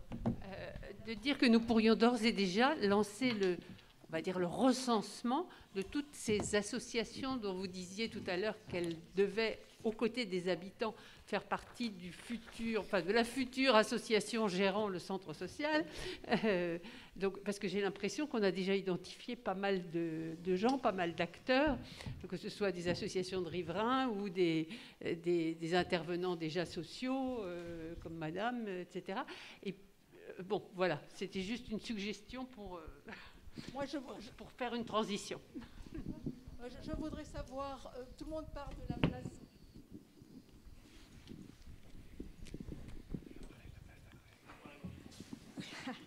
Voilà, je voudrais savoir, tout le monde parle de la place Kenzensky, mais bon, et la place Falguière, qu'est-ce que vous en pensez? Parce que le conservatoire va être déplacé où? Il va rester, oui, mais pour l'instant, pendant les travaux, il va rester toujours au même endroit? Et oui, il va aller où? Il va aller, pour l'instant, c'est pas tout définitivement acté, mais pour partie, il va aller au 99 Olivier de Serres, parce qu'elle a un ancien site élémentaire.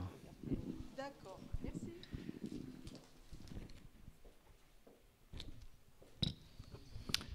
Oui, bonsoir. Donc, Jean Espinet, adjoint maire chargé de l'espace public. Donc, ça regroupe propreté et voirie, mais aussi sécurité civile, sécurité routière et prévention des crues. Même si on est sur un secteur un peu moins touché par la Seine, on le sera quand même. Mais voilà, ça fait partie des choses. Alors, je suis là pour vous parler du nouveau plan dit de territorialisation de la propreté. Pas que d'ailleurs, puisque d'autres services vont être déconcentrés. Qu'est-ce que c'est en fait que ce plan? C'est une déconcentration de la mairie centrale, on va dire des services de premier plan. Et la propreté est un service de premier plan. J'ai souvent eu à dire que, en gros, la propreté du 15e était une magnifique Rolls, mais qu'effectivement, dans son application quotidienne, malheureusement pour la mairie d'arrondissement, quand on ouvrait le capot de la Rolls, il nous manquait le moteur, on n'avait pas la clé de contact, et bien souvent, il n'y avait pas les roues.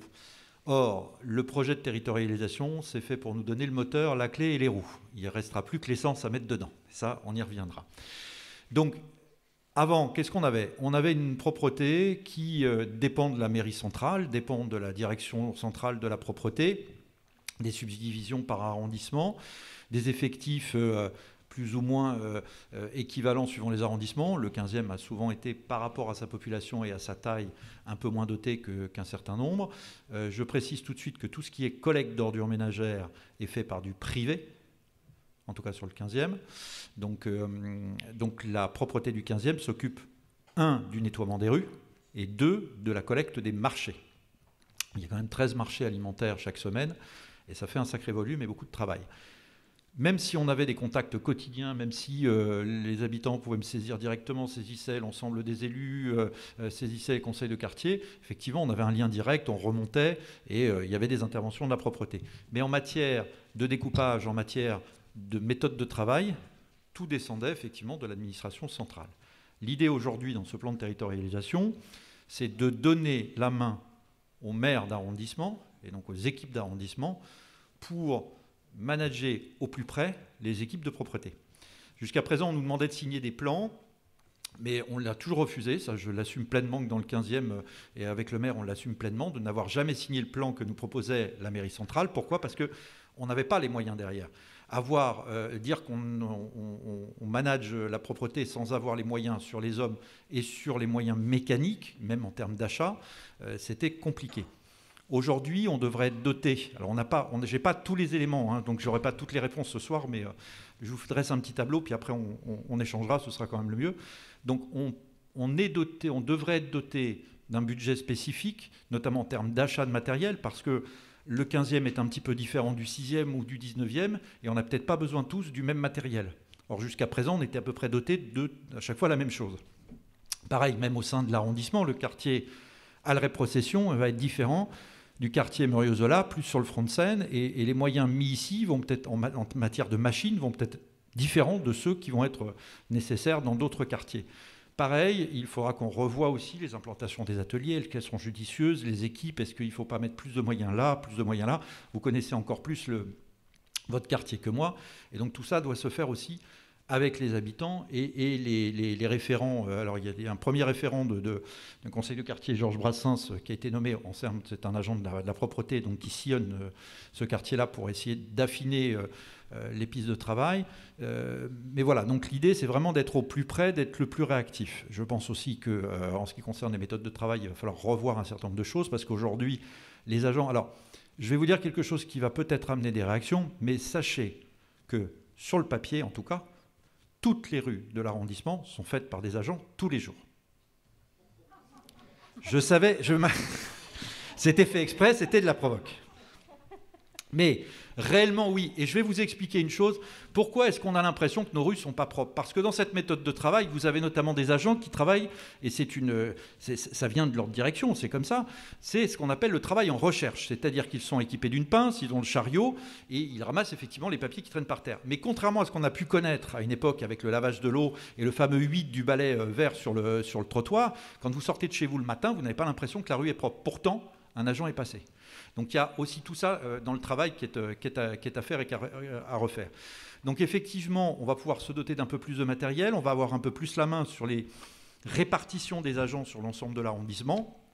Alors quand est-ce que tout cela va être effectif? Je n'ai pas encore de date précise, on est en train, dans les premières discussions, on essaye de voir, et puis on attend aussi de voir la feuille de route complète et d'avoir réellement les clés des choses. Mais je dirais qu'on va le prendre du côté positif. Pour une fois, je ne pourrais plus dire que je n'ai pas de moteur dans la Rolls, c'est que j'ai les roues, la clé de contact, il ne me reste plus que l'essence et on devrait pouvoir réussir à quelque chose. Parce que s'il y a bien un sujet sensible, c'est bien la propreté. Et j'ai appris par les agents de propreté que la propreté amène la propreté, la saleté amène la saleté. Et dans certains coins de votre quartier, on a des choses à faire. Je pense notamment, j'ai jeté un pavé dans la mare avec la rue Platon bon, voilà. Autre chose, on va rapprocher encore plus la police municipale de la propreté qui travaille beaucoup. Il faut savoir que sur l'arrondissement, on a augmenté le nombre de PV. Alors ça ne se voit pas non plus, y compris pour les déjections canines, je le précise. Ce n'est pas des choses qu'on voit toujours, mais ça se fait. Dernièrement, on a même fait... les équipes ont fait un PV pour un nourrisseur de pigeons qui était pisté depuis quelque temps et remonté par la population. Donc c'est très compliqué, mais il y a, pour les dépôts sauvages et pour ce genre de choses, il y a une vraie action conjointe entre les services de propreté et les services de la police municipale. Voilà ce que je peux vous dire sur cette territorialisation. Donc la mairie centrale, enfin, donnerait et va donner, je le crois réellement, les clés de la maison de propreté 15e. Et donc après, à nous de travailler et de faire en sorte... Alors, tout ne va pas se régler en un claquement de doigts, mais ça va dans le bon sens. Donc le mieux, c'est peut-être de répondre à vos questions. Alors, est-ce que les conseillers de quartier ont des remarques?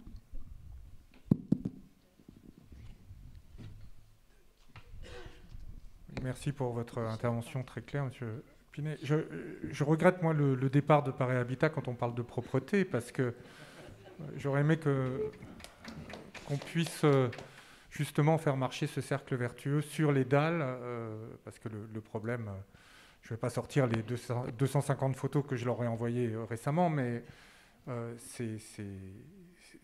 qu'est-ce qu'on fait quand les sociétés de nettoyage engagées par Paris Habitat ne font pas leur travail et se comportent comme des voyous quand on les interpelle, hein? C'est assez incroyable. C'est comme si ils étaient là avant nous, quoi, d'une certaine manière, ce qui n'est pas tout à fait vrai d'ailleurs. Pour donner une réponse très rapide là-dessus, je vais vous donner l'exemple avec Paris Habitat qu'on a sur un autre secteur qui s'appelle les Périchots. Au Périchot, on est sur une grande zone qui est leur lieu privé et donc où il y a eu des conventions avec la propreté du 15e pour venir chercher des encombrants, etc. Mes collègues peuvent vous le dire, je n'ai pas pour habitude d'avoir les deux pieds dans le même sabot et ma langue dans ma poche, et donc j'ai menacé Paris Habitat de ne plus rien collecter s'ils ne faisaient pas leur boulot à l'intérieur. Total de la manip, on a gagné en efficacité. Alors je ne vous dis pas que demain ça ne va pas revenir et qu'il faudra refaire. J'ai mis un nombre incalculable de PV à Paris Habitat pour des sorties de bac qui sont complètement délirantes. Et je vais vous raconter ici une anecdote qui va vous expliquer comme quoi je ne lâche pas sur d'autres blocs d'immeubles qui ne sont pas dans ce quartier-là. Et Paris Habitat m'explique qu'ils avaient une gardienne et qu'ils ne pouvaient pas en mettre une deuxième. Et donc, c'était logique que la gardienne sorte les bacs d'ordures ménagères de ce bloc d'immeuble à 10h du matin. Je fais non, ce n'est pas du tout la règle. On a été pragmatique. On a expliqué à tout le monde que si la collecte se fait de 16h à 23h, on accorde que des bacs puissent être sortis à 15h30, mais pas à 10h du matin. J'ai dit, madame, soit vous me les sortez à 15h30, soit vous prenez les PV. Elle m'a expliqué qu'elle était obligée de prendre une société privée et qu'à cause de moi, en me nommant, et ça a écrit sur mail, par mail, donc ça a été directement à son directeur par la suite, j'étais responsable de l'augmentation des charges des locataires de Paris Habitat. Je fais non madame, c'est votre organisation qui n'est pas bonne. Ça s'est terminé et les bacs sont sortis à 15h30. Donc il y a effectivement un coup de pression de temps en temps qu'il faut mettre à Paris Habitat. Il n'est pas logique qu'effectivement les dalles soient... Alors sur les dalles c'est encore plus compliqué. Je n'ai pas que Paris Habitat parce que des fois sur la Seine Paris-Seine aussi j'ai quelques difficultés au niveau des dalles. Mais je crois que...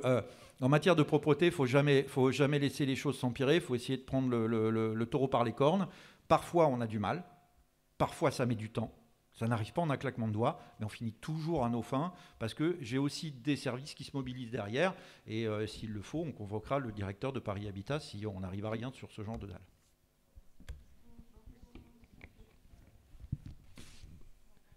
J'ai deux questions. La première, est-ce que le nettoyage des tags fait partie de des attributions qui seront déléguées à la mairie aux équipes qui sont sous le contrôle de la mairie d'arrondissement?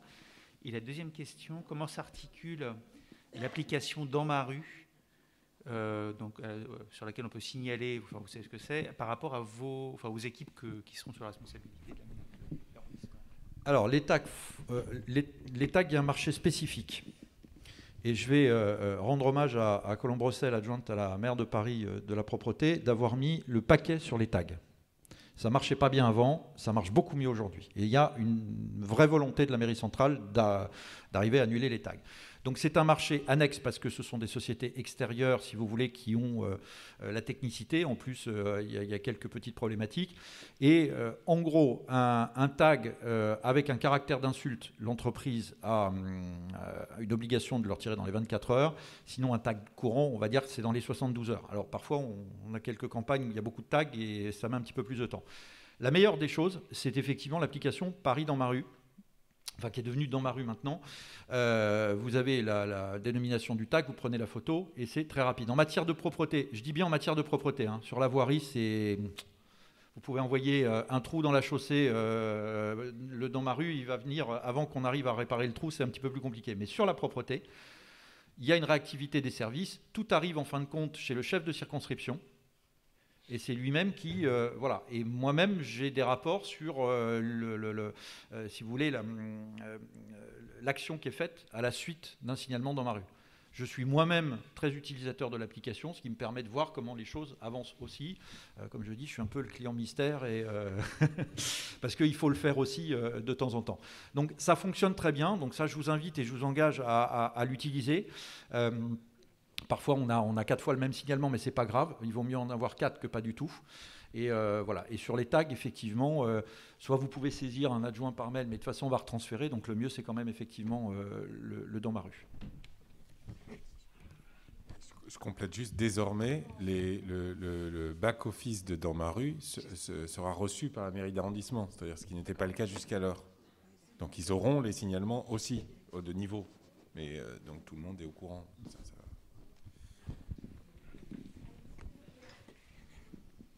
Oui, bonjour. J'habite rue Alphonse Bertillon. J'ai un chien. Je promène mon chien rue Georges Duhamel. Tout ce quartier-là, il n'y a pas de poubelle. Il y a une poubelle tout en haut de la rue Georges Duhamel. La rue Bertillon, c'est exactement la même chose. La rue Georges Pitard, la même chose. Je l'ai déjà signalé lors d'un conseil il y a 2 ans. On a mis une poubelle et il y a une association qui l'a fait retirer. C'est la personne de cette association qui me l'a dit, parce que les gens déposaient leurs ordures à côté de cette poubelle. Finalement, les gens déposent leurs ordures au pied des arbres.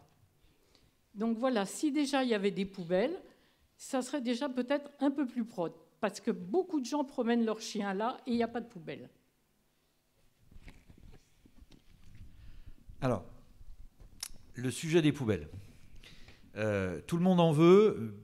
Pas devant chez soi, à côté, et c'est souvent effectivement des fixateurs de dépôt. Donc on en pose, on en dépose, on en repose et on en redépose. En ce moment, effectivement, on a un petit souci de matériel parce qu'il y a un nouveau modèle de corbeille fermé, parce que, encore peut-être un peu moins dans ce secteur-là, mais sur le secteur Georges Brassens, il y a énormément de corbeilles et ça a posé énormément de difficultés. Pareil aussi pour les rats, parce que effectivement les poubelles, et alors ça c'est une nouvelle mode depuis 3-4 ans, où effectivement les gens, au lieu de mettre ça dans leur bac, et tous les immeubles sont équipés de bacs dans le 15e, enfin il y en a très très peu, il y en a 5 je crois, de mémoire, où il n'y a pas de bac du tout, donc c'est quand même très peu, mais c'est une nouvelle mode. On part au boulot et on dépose son sac d'ordures ménagères dans la corbeille. La corbeille, elle est faite pour votre papier quand vous sortez de la boulangerie, elle est faite pour le sac avec la crotte de chien, elle est faite pour le petit déchet. Elle n'est pas faite pour mettre votre sac poubelle, ce qui fait que ça encombre très vite. Et très vite, on se retrouve avec des dépôts. A contrario aussi, là, quand je parlais de territorialisation et de méthode de travail, il y a une chose difficilement compréhensible, les agents, lorsque leur sac est vide, leur sac est plein, pardon, le déposent au pied de la corbeille, parce qu'on organise 2 collectes par jour, une collecte le matin spécifique avec ce qu'on appelle une benne dite RDP, pour réceptacle de RDP, de propreté, et le soir, la poubelle est de nouveau collectée, et donc le sac est changé par les camions d'ordures ménagères. Mais là aussi, c'est à nous d'organiser, parce que comme on était en centrale, c'était 2 collectes, quel que soit le lieu de l'arrondissement. Probablement que là où vous me parlez, ou de ces rues-là, peut-être qu'on devrait avoir une 3e collecte. Et à des endroits, peut-être qu'une seule suffit. Donc tout ça est à revoir. Maintenant, je peux regarder un peu plus finement la rue et le besoin de poubelles, etc. Mais ce que je vous dis, c'est que c'est pas forcément, une poubelle ne va pas amener forcément plus de propreté dans un lieu. Parfois, ça va être plus dégradé. Et il faut qu'on regarde aussi pourquoi, comment. Après, je n'ai pas tous les tenants et les aboutissants. Pourquoi l'association a demandé ce retrait et pourquoi... généralement, on évite quand même de les retirer trop. J'essaye d'expliquer aux gens et la propreté essaye d'expliquer. Mais je prends note et je regarderai. Donc sur Georges Pitard et Bertillon. Duhamel et Bertillon. Oui, moi je veux déjà saluer votre engagement parce que vraiment là vous donnez un petit peu, comment dirais-je, vous faites preuve de dynamisme, de renouveau, etc. Donc c'est très bien. Mais alors c'est simplement une idée que je voudrais émettre. Vous avez signalé tout à l'heure la rue Platon où effectivement il y a beaucoup d'encombrants.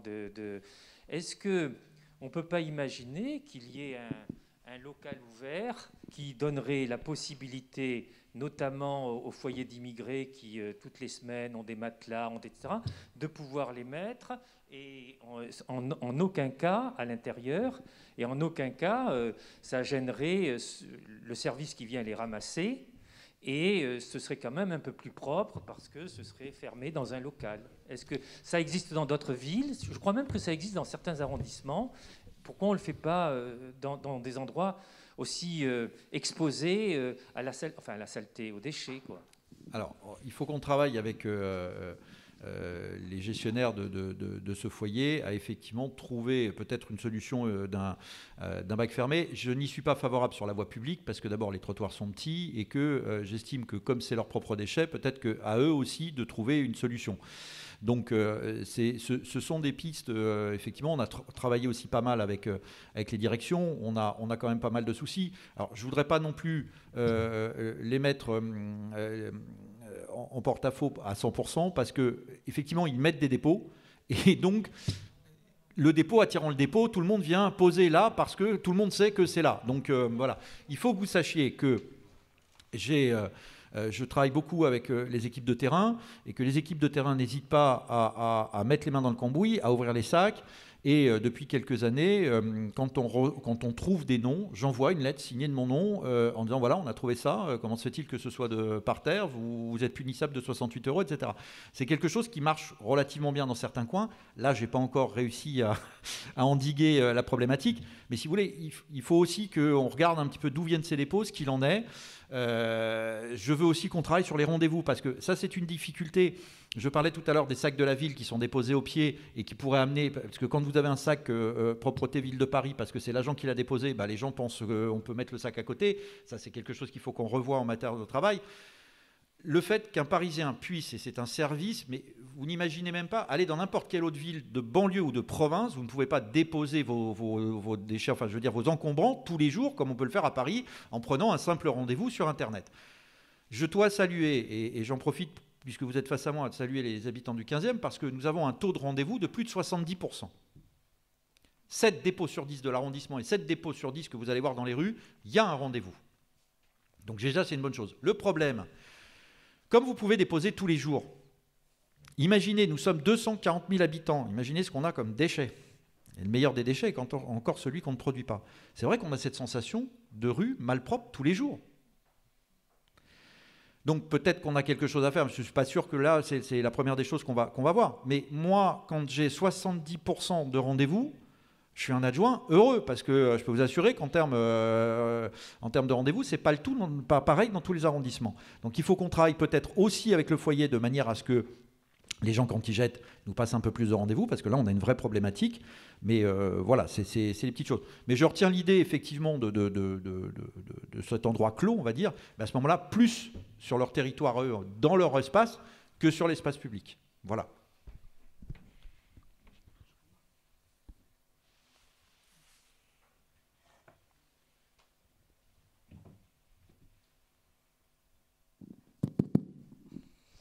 Oui, bonjour Monsieur Pinet. C'était pour savoir si, s'il y avait une espèce de politique de prévention.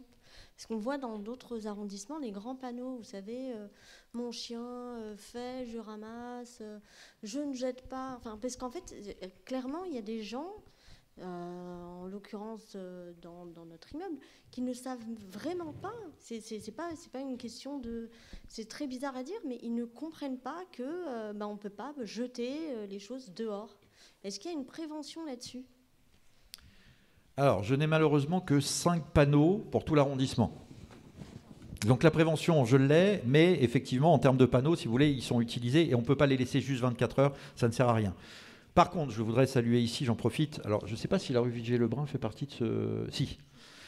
Je voudrais vous parler d'une initiative des enfants d'une classe c'était de CE2 ou de CM1, de l'école Vigée-Lebrun. Ils ont fait un truc magnifique, on a même financé leurs affiches. Ils m'ont affiché des trucs superbes partout sur justement la prévention, l'application. C'était génial. On a reçu les enfants en mairie qui étaient très fiers de cette réception et on a été les rencontrer dans l'école. Voilà. Donc ils ont fait, je dirais presque, le travail de prévention en affichant ce que vous dites un petit peu partout, dans des endroits bien précis, et on a laissé les enfants afficher aux endroits où justement eux-mêmes avaient vu des dépôts, ils avaient fait des marches exploratoires, ils avaient fait un travail formidable. Donc là, on souhaite aussi s'appuyer sur les écoles, sur les gens volontaires. Monsieur parlait effectivement de ma volonté tout à l'heure, mais j'engage tout le monde à être aussi volontaire. Je ne vais jamais bloquer une bonne idée. Donc si vous avez des idées, je suis preneur. On peut regarder si vous avez des endroits pour qu'on regarde pour d'éventuelles poses de panneaux. Mais le panneau ville, effectivement, tel qu'on l'a, il faut que j'en ai plus, il faut qu'on arrive à faire... Alors, la territorialisation va peut-être me permettre d'avoir justement plus de moyens et plus de panneaux, et ce sont des choses qu'on pourra faire. Mais oui, la prévention. J'ajoute aussi qu'on a à la division de propreté du 15e une communicatrice hors pair, Khadija Tebi, qui fait, alors j'ai plus les chiffres en tête, mais c'est juste monstrueux ce qu'elle fait dans les écoles et ce qu'elle fait en termes d'animation. Donc ce sont des choses aussi. On parlait tout à l'heure de Paris Habitat, sur la rue des 4 Frères Peignot, qui n'est pas dans ce secteur-là, mais qui est pour moi une rue casse-tête, parce que là, ce n'est pas à l'intérieur de chez Paris Habitat, ils mettent tout dehors, dans la rue des 4 Frères Peignot. C'était une rue, j'ai même dit, je vais peut-être arrêter de ramasser pendant 15 jours pour leur faire comprendre qu'il faut peut-être qu'ils prennent un rendez-vous. Là, c'est 0 rendez-vous, et c'était une catastrophe. On a mis en place de la prévention, on a été tapé aux portes. Voilà, on était discuté avec les gardiens, avec les habitants. Il y a de la prévention qui est faite. Alors, il y a un peu de mieux, c'est pas encore parfait, mais il y a un peu de mieux. Donc, il y a des tas de choses à faire. Je crois qu'il ne faut pas se restreindre. Il faut regarder les choses. C'est faisable, c'est pas faisable, mais jamais on dira non d'office. Donc, si vous avez des idées, je suis preneur. Oui, juste 15 secondes pour dire que je pense que les amicales de locataires ont leur rôle à jouer dans cette prévention et qu'on va y réfléchir. Pour ce qui est du 48, on va essayer de prêcher la bonne parole et surtout de comprendre déjà en augmentant le nombre de nos adhérents, en baissant le prix de la cotisation, ce qui, à mon avis, est le meilleur moyen d'augmenter le nombre d'adhérents. Essayer de concerner tout le monde pour que le tri et la gestion des déchets dans les tours soient quand même mieux organisés par chacun. Je souhaitais juste rebondir sur ce que vient de dire monsieur. C'est que je suis assez surpris finalement de voir tout ce qu'il y a dans les bacs verts qui ne sont... Enfin, il y a très peu de recyclage finalement. Est-ce que la communication que vous pourriez envisager ne serait pas effectivement directement dans les boîtes aux lettres pour expliquer qu'il y a une valorisation qui doit être faite parce que nos poubelles débordent et la terre n'en finit plus de ne plus pouvoir absorber les déchets qu'on produit quotidiennement, malheureusement. Félicitations pour la collecte des biodéchets sur les marchés. C'est une excellente initiative. Alors, effectivement, Madame dit les biodéchets. Merci d'abord pour les compliments sur les biodéchets, etc. Nous couvrons maintenant la quasi-totalité des marchés, je crois. Et il faut savoir que le 15e, et je souhaite le dire, donc ce sont les habitants du 15e, on est en top number one en termes de collecte. Et j'en suis très fier, et je suis très fier de l'ensemble des habitants par rapport à ça, parce que c'est quelque chose de très bien, sans compter que pour certains, quand on a la possibilité, on peut avoir aussi des lombricomposts, il y a des composteurs dans les immeubles collectifs, il y a un certain nombre de choses qui sont faites.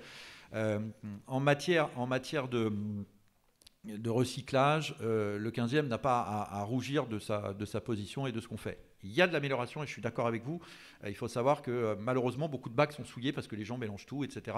Alors qu'aujourd'hui, en plus, alors à une époque, c'était un peu plus compliqué. On ne pouvait pas mettre les pots de yaourt, on ne pouvait pas mettre tel ou tel emballage. Non pas parce que ça ne se recyclait pas, comme je l'ai souvent entendu, y compris en mairie centrale, et ça m'agaçait. C'est parce qu'en fait, les filières dans les usines n'étaient pas prévues pour. Maintenant qu'on a bien l'étape, qu'on a les filières, tout se recycle. Vous allez en Finlande, ils ont 7 bacs, donc tout se recycle. On peut travailler beaucoup, on peut faire de l'affichage. Alors l'affichage boîte aux lettres, etc., ça a déjà été fait. Il y a des affiches spécifiques qui peuvent être mises dans les locaux poubelles. Il y a des communications qui peuvent être faites aussi avec les gardiens. Là, je pense qu'il y a un gros travail avec Paris Habitat sur vos immeubles à faire et avec les chargés de secteur de ce côté-là. Mais il y a énormément de choses qui sont faites. Il y a de moins en moins de bacs qui sont refusés à la collecte. Et donc, effectivement, d'autant que ça va devenir de plus en plus important, puisque je vais vous donner quand même un petit scoop ce soir, c'est qu'à compter de septembre 2022, vous allez être collecté 3 fois par semaine en ce qui concerne les bacs jaunes. Voilà. Donc les nouveaux marchés sont là, on est en train de regarder le découpage. Donc peut-être que les jours de collecte changeront puisqu'on va non plus avoir 4 secteurs mais simplement 2 secteurs. On va couper l'arrondissement en 2 mais ce sera 3 fois par semaine. Pourquoi ? Parce qu'on baisse de plus en plus en matière de déchets classiques et on augmente de plus en plus sur le recyclage. Mais là encore, je suis prêt à tout entendre et à participer à toutes vos idées. Si vous avez des idées, s'il faut vous aider, il y a des affichages, il y a tout un tas de choses. Donc il ne faut pas hésiter. La mairie d'arrondissement, elle n'est pas simplement là pour faire figuration, elle est réellement là aussi pour aller plus loin. Je voudrais vous poser une question. Les premiers bacs jaunes, ils sont ramassés le samedi soir. Or, vous savez que les gardiens d'immeubles sont en congé du samedi midi au lundi matin. Donc, la plupart du temps, nous, dans notre immeuble, le bac jaune du samedi n'est jamais sorti. Donc, il déborde. Alors, dans les 3 jours que vous avez donnés, est-ce qu'il y a toujours le samedi ?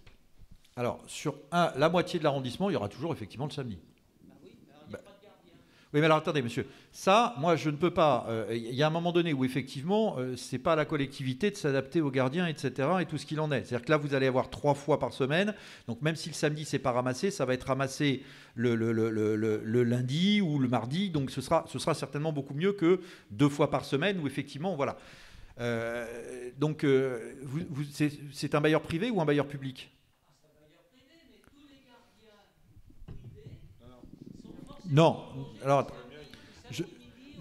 je suis dans un immeuble privé, nous passons par une société, et comme on sait qu'on a une collecte, il n'y a que le dimanche qu'on ne fait pas, mais voilà. Donc après, ce sont des adaptations. Mais on ne peut pas, monsieur, vous comprenez, les marchés de collecte, c'est 16h, 23h. On va probablement d'ailleurs avancer à 15h sur les prochaines collectes, mais on ne peut pas, parce que vous n'avez personne à partir du samedi midi. Non, monsieur, non, monsieur, là, je ne peux pas vous laisser dire ça, c'est pas vrai. J'ai des gardiens dans ma rue, dans les immeubles en face, ils sortent les bacs aussi le samedi. Ça, c'est une particularité, mais.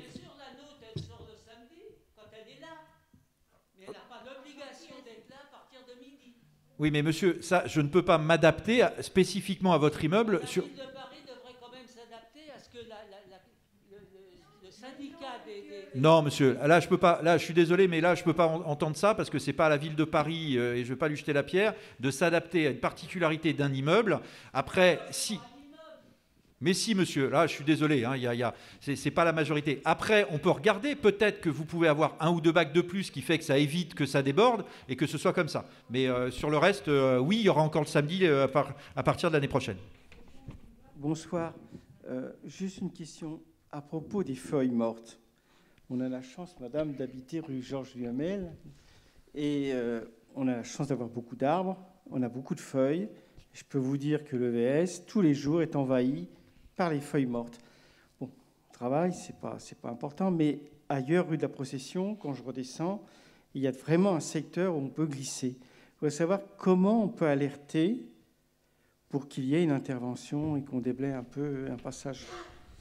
Alors, pour les feuilles mortes. Bon, j'ai souvent coutume de dire, effectivement, on est en automne et en automne, les feuilles tombent.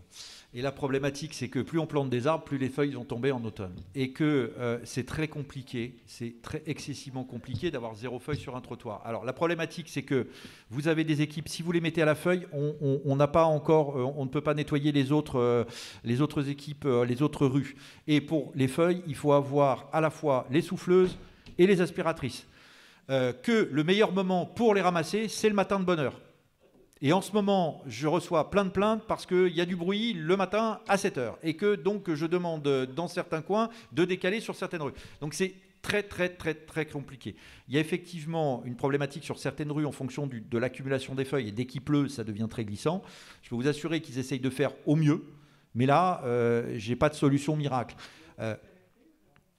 Vous pouvez alerter. Alors, soit dans ma rue, je ne suis pas sûr que vous ayez le dénominateur feuille, mais je pense que vous avez mon adresse mail. N'hésitez pas à m'alerter par mail. J'ai pas de souci, je retransfère et on essaye de faire une opération ponctuelle. Mais c'est vrai que les feuilles, pour pouvoir correctement travailler, il faut que les rues soient sans personne, parce que quand vous balancez toutes les feuilles avec les souffleuses, etc., et que vous avez une population qui est sur le trottoir, c'est très compliqué. Et le souci, c'est qu'actuellement, on est encore équipé de souffleuses thermiques et que, bon, bah voilà, quand vous faites ça à 7h du matin sous les fenêtres des gens, c'est logique que je reçoive des mails qui ne soient pas contents. Mais bon, c'est la rançon de la gloire, qu'est-ce que vous voulez, c'est comme ça. Bonsoir monsieur. Je reviens sur le ramassage des poubelles le samedi après-midi. Le problème qu'on a, je suis président du conseil syndical au 285 rue de Vaugirard. Le problème qu'on a, c'est les horaires de passage. Donc le gardien, une fois sur 2, se retrouve à attendre pendant 2 heures, 3 heures le passage du camion. Donc c'est très chaotique, donc c'est jamais régulier. Et on monopolise donc un gardien pour qu'il nous sorte les poubelles et il attend. Alors des fois c'est vraiment chaotique. Hein. C'est le très très gros problème, c'est les horaires de passage le samedi après-midi pour les poubelles jaunes. Voilà. C'est que le samedi ? Oui. Oui. Alors, j'ai pas de réponse de pourquoi c'est chaotique que le samedi, parce que sur la rue de Vaugirard, j'avais pas cette information-là. Je vais vous répondre sur une chose. Le règlement sanitaire départemental, si on le suit à la lettre, effectivement, on va faire hurler tout le monde, parce que normalement, vous devez sortir votre bac 1 heure avant le passage de la benne. Alors vous me dites, en plus c'est chaotique, c'est compliqué de le savoir, et vous devez le rentrer 1/4 d'heure après. Parce que sinon, effectivement, si on ne suit pas une bonne règle ou quelque chose de pragmatique, dans ce cas-là, on laisse tous les bacs dans la rue. D'ailleurs, ça m'a été proposé. Finalement, on laisse tout dehors comme à Marseille. Et puis, je ne suis pas sûr que vous soyez content de la propreté des rues. Oui. Sur le 15e, on a opté pour être pragmatique. La collecte se fait de 16h à 23h. Donc, les bacs peuvent être sortis, quel que soit le secteur, à partir de 15h30. Tous ceux qui sont sortis avant sont verbalisables. Et on tient compte, bien évidemment, du fait que les collègues peuvent passer après les horaires de gardien. Donc si un bac reste le soir devant un immeuble, c'est pas bien grave. Le tout, effectivement, c'est qu'il soit rentré le lendemain. Et il y a une tolérance en ce qui concerne le samedi, et parce qu'on sait qu'effectivement tous les gardiens ne travaillent pas, et quel que soit qu'on ait un gardien immeuble privé ou immeuble public, enfin bailleur social, ne travaille pas le dimanche. Donc effectivement, on a une certaine tolérance là-dessus. Donc dites à votre gardien, il sort son bac, il n'attend pas 3 heures. C'est pas grave si le bac il reste dehors. Mais normalement, sur la rue de Vaugirard, elle est collectée relativement tôt. Non, c'est relativement tôt. C'est quoi pour vous? Pour moi, c'est entre 18 et 20 heures. Bon, alors des fois ça dépasse. Hein. Bon, parce que j'ai d'autres secteurs, je peux vous assurer, ils seraient heureux que je les collecte à 18h ou 20h parce qu'ils sont collectés à 23h. Après, si vous voulez, entre l'encombrement, il faut savoir que les bennes partent sur Icéane ou partent sur la rue Henri Farman, qu'il faut, elles ne sont pas toutes seules, hein, parce que les usines d'incinération, c'est l'ensemble du SICTOM, donc je peux vous assurer, le jour où, si ça un jour ça vous intéresse et qu'on pourra reprendre les visites, allez visiter un centre de tri, vous allez voir, et puis c'est les rotations et c'est très très intéressant. Donc le temps de revenir, etc., ça peut expliquer un certain nombre de choses. Le samedi, il y a un peu plus de circulation qu'il peut y en avoir d'autres jours. Ok, merci.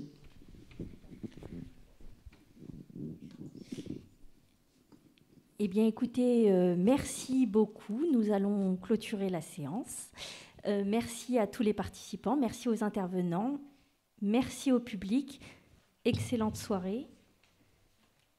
Et au prochain conseil.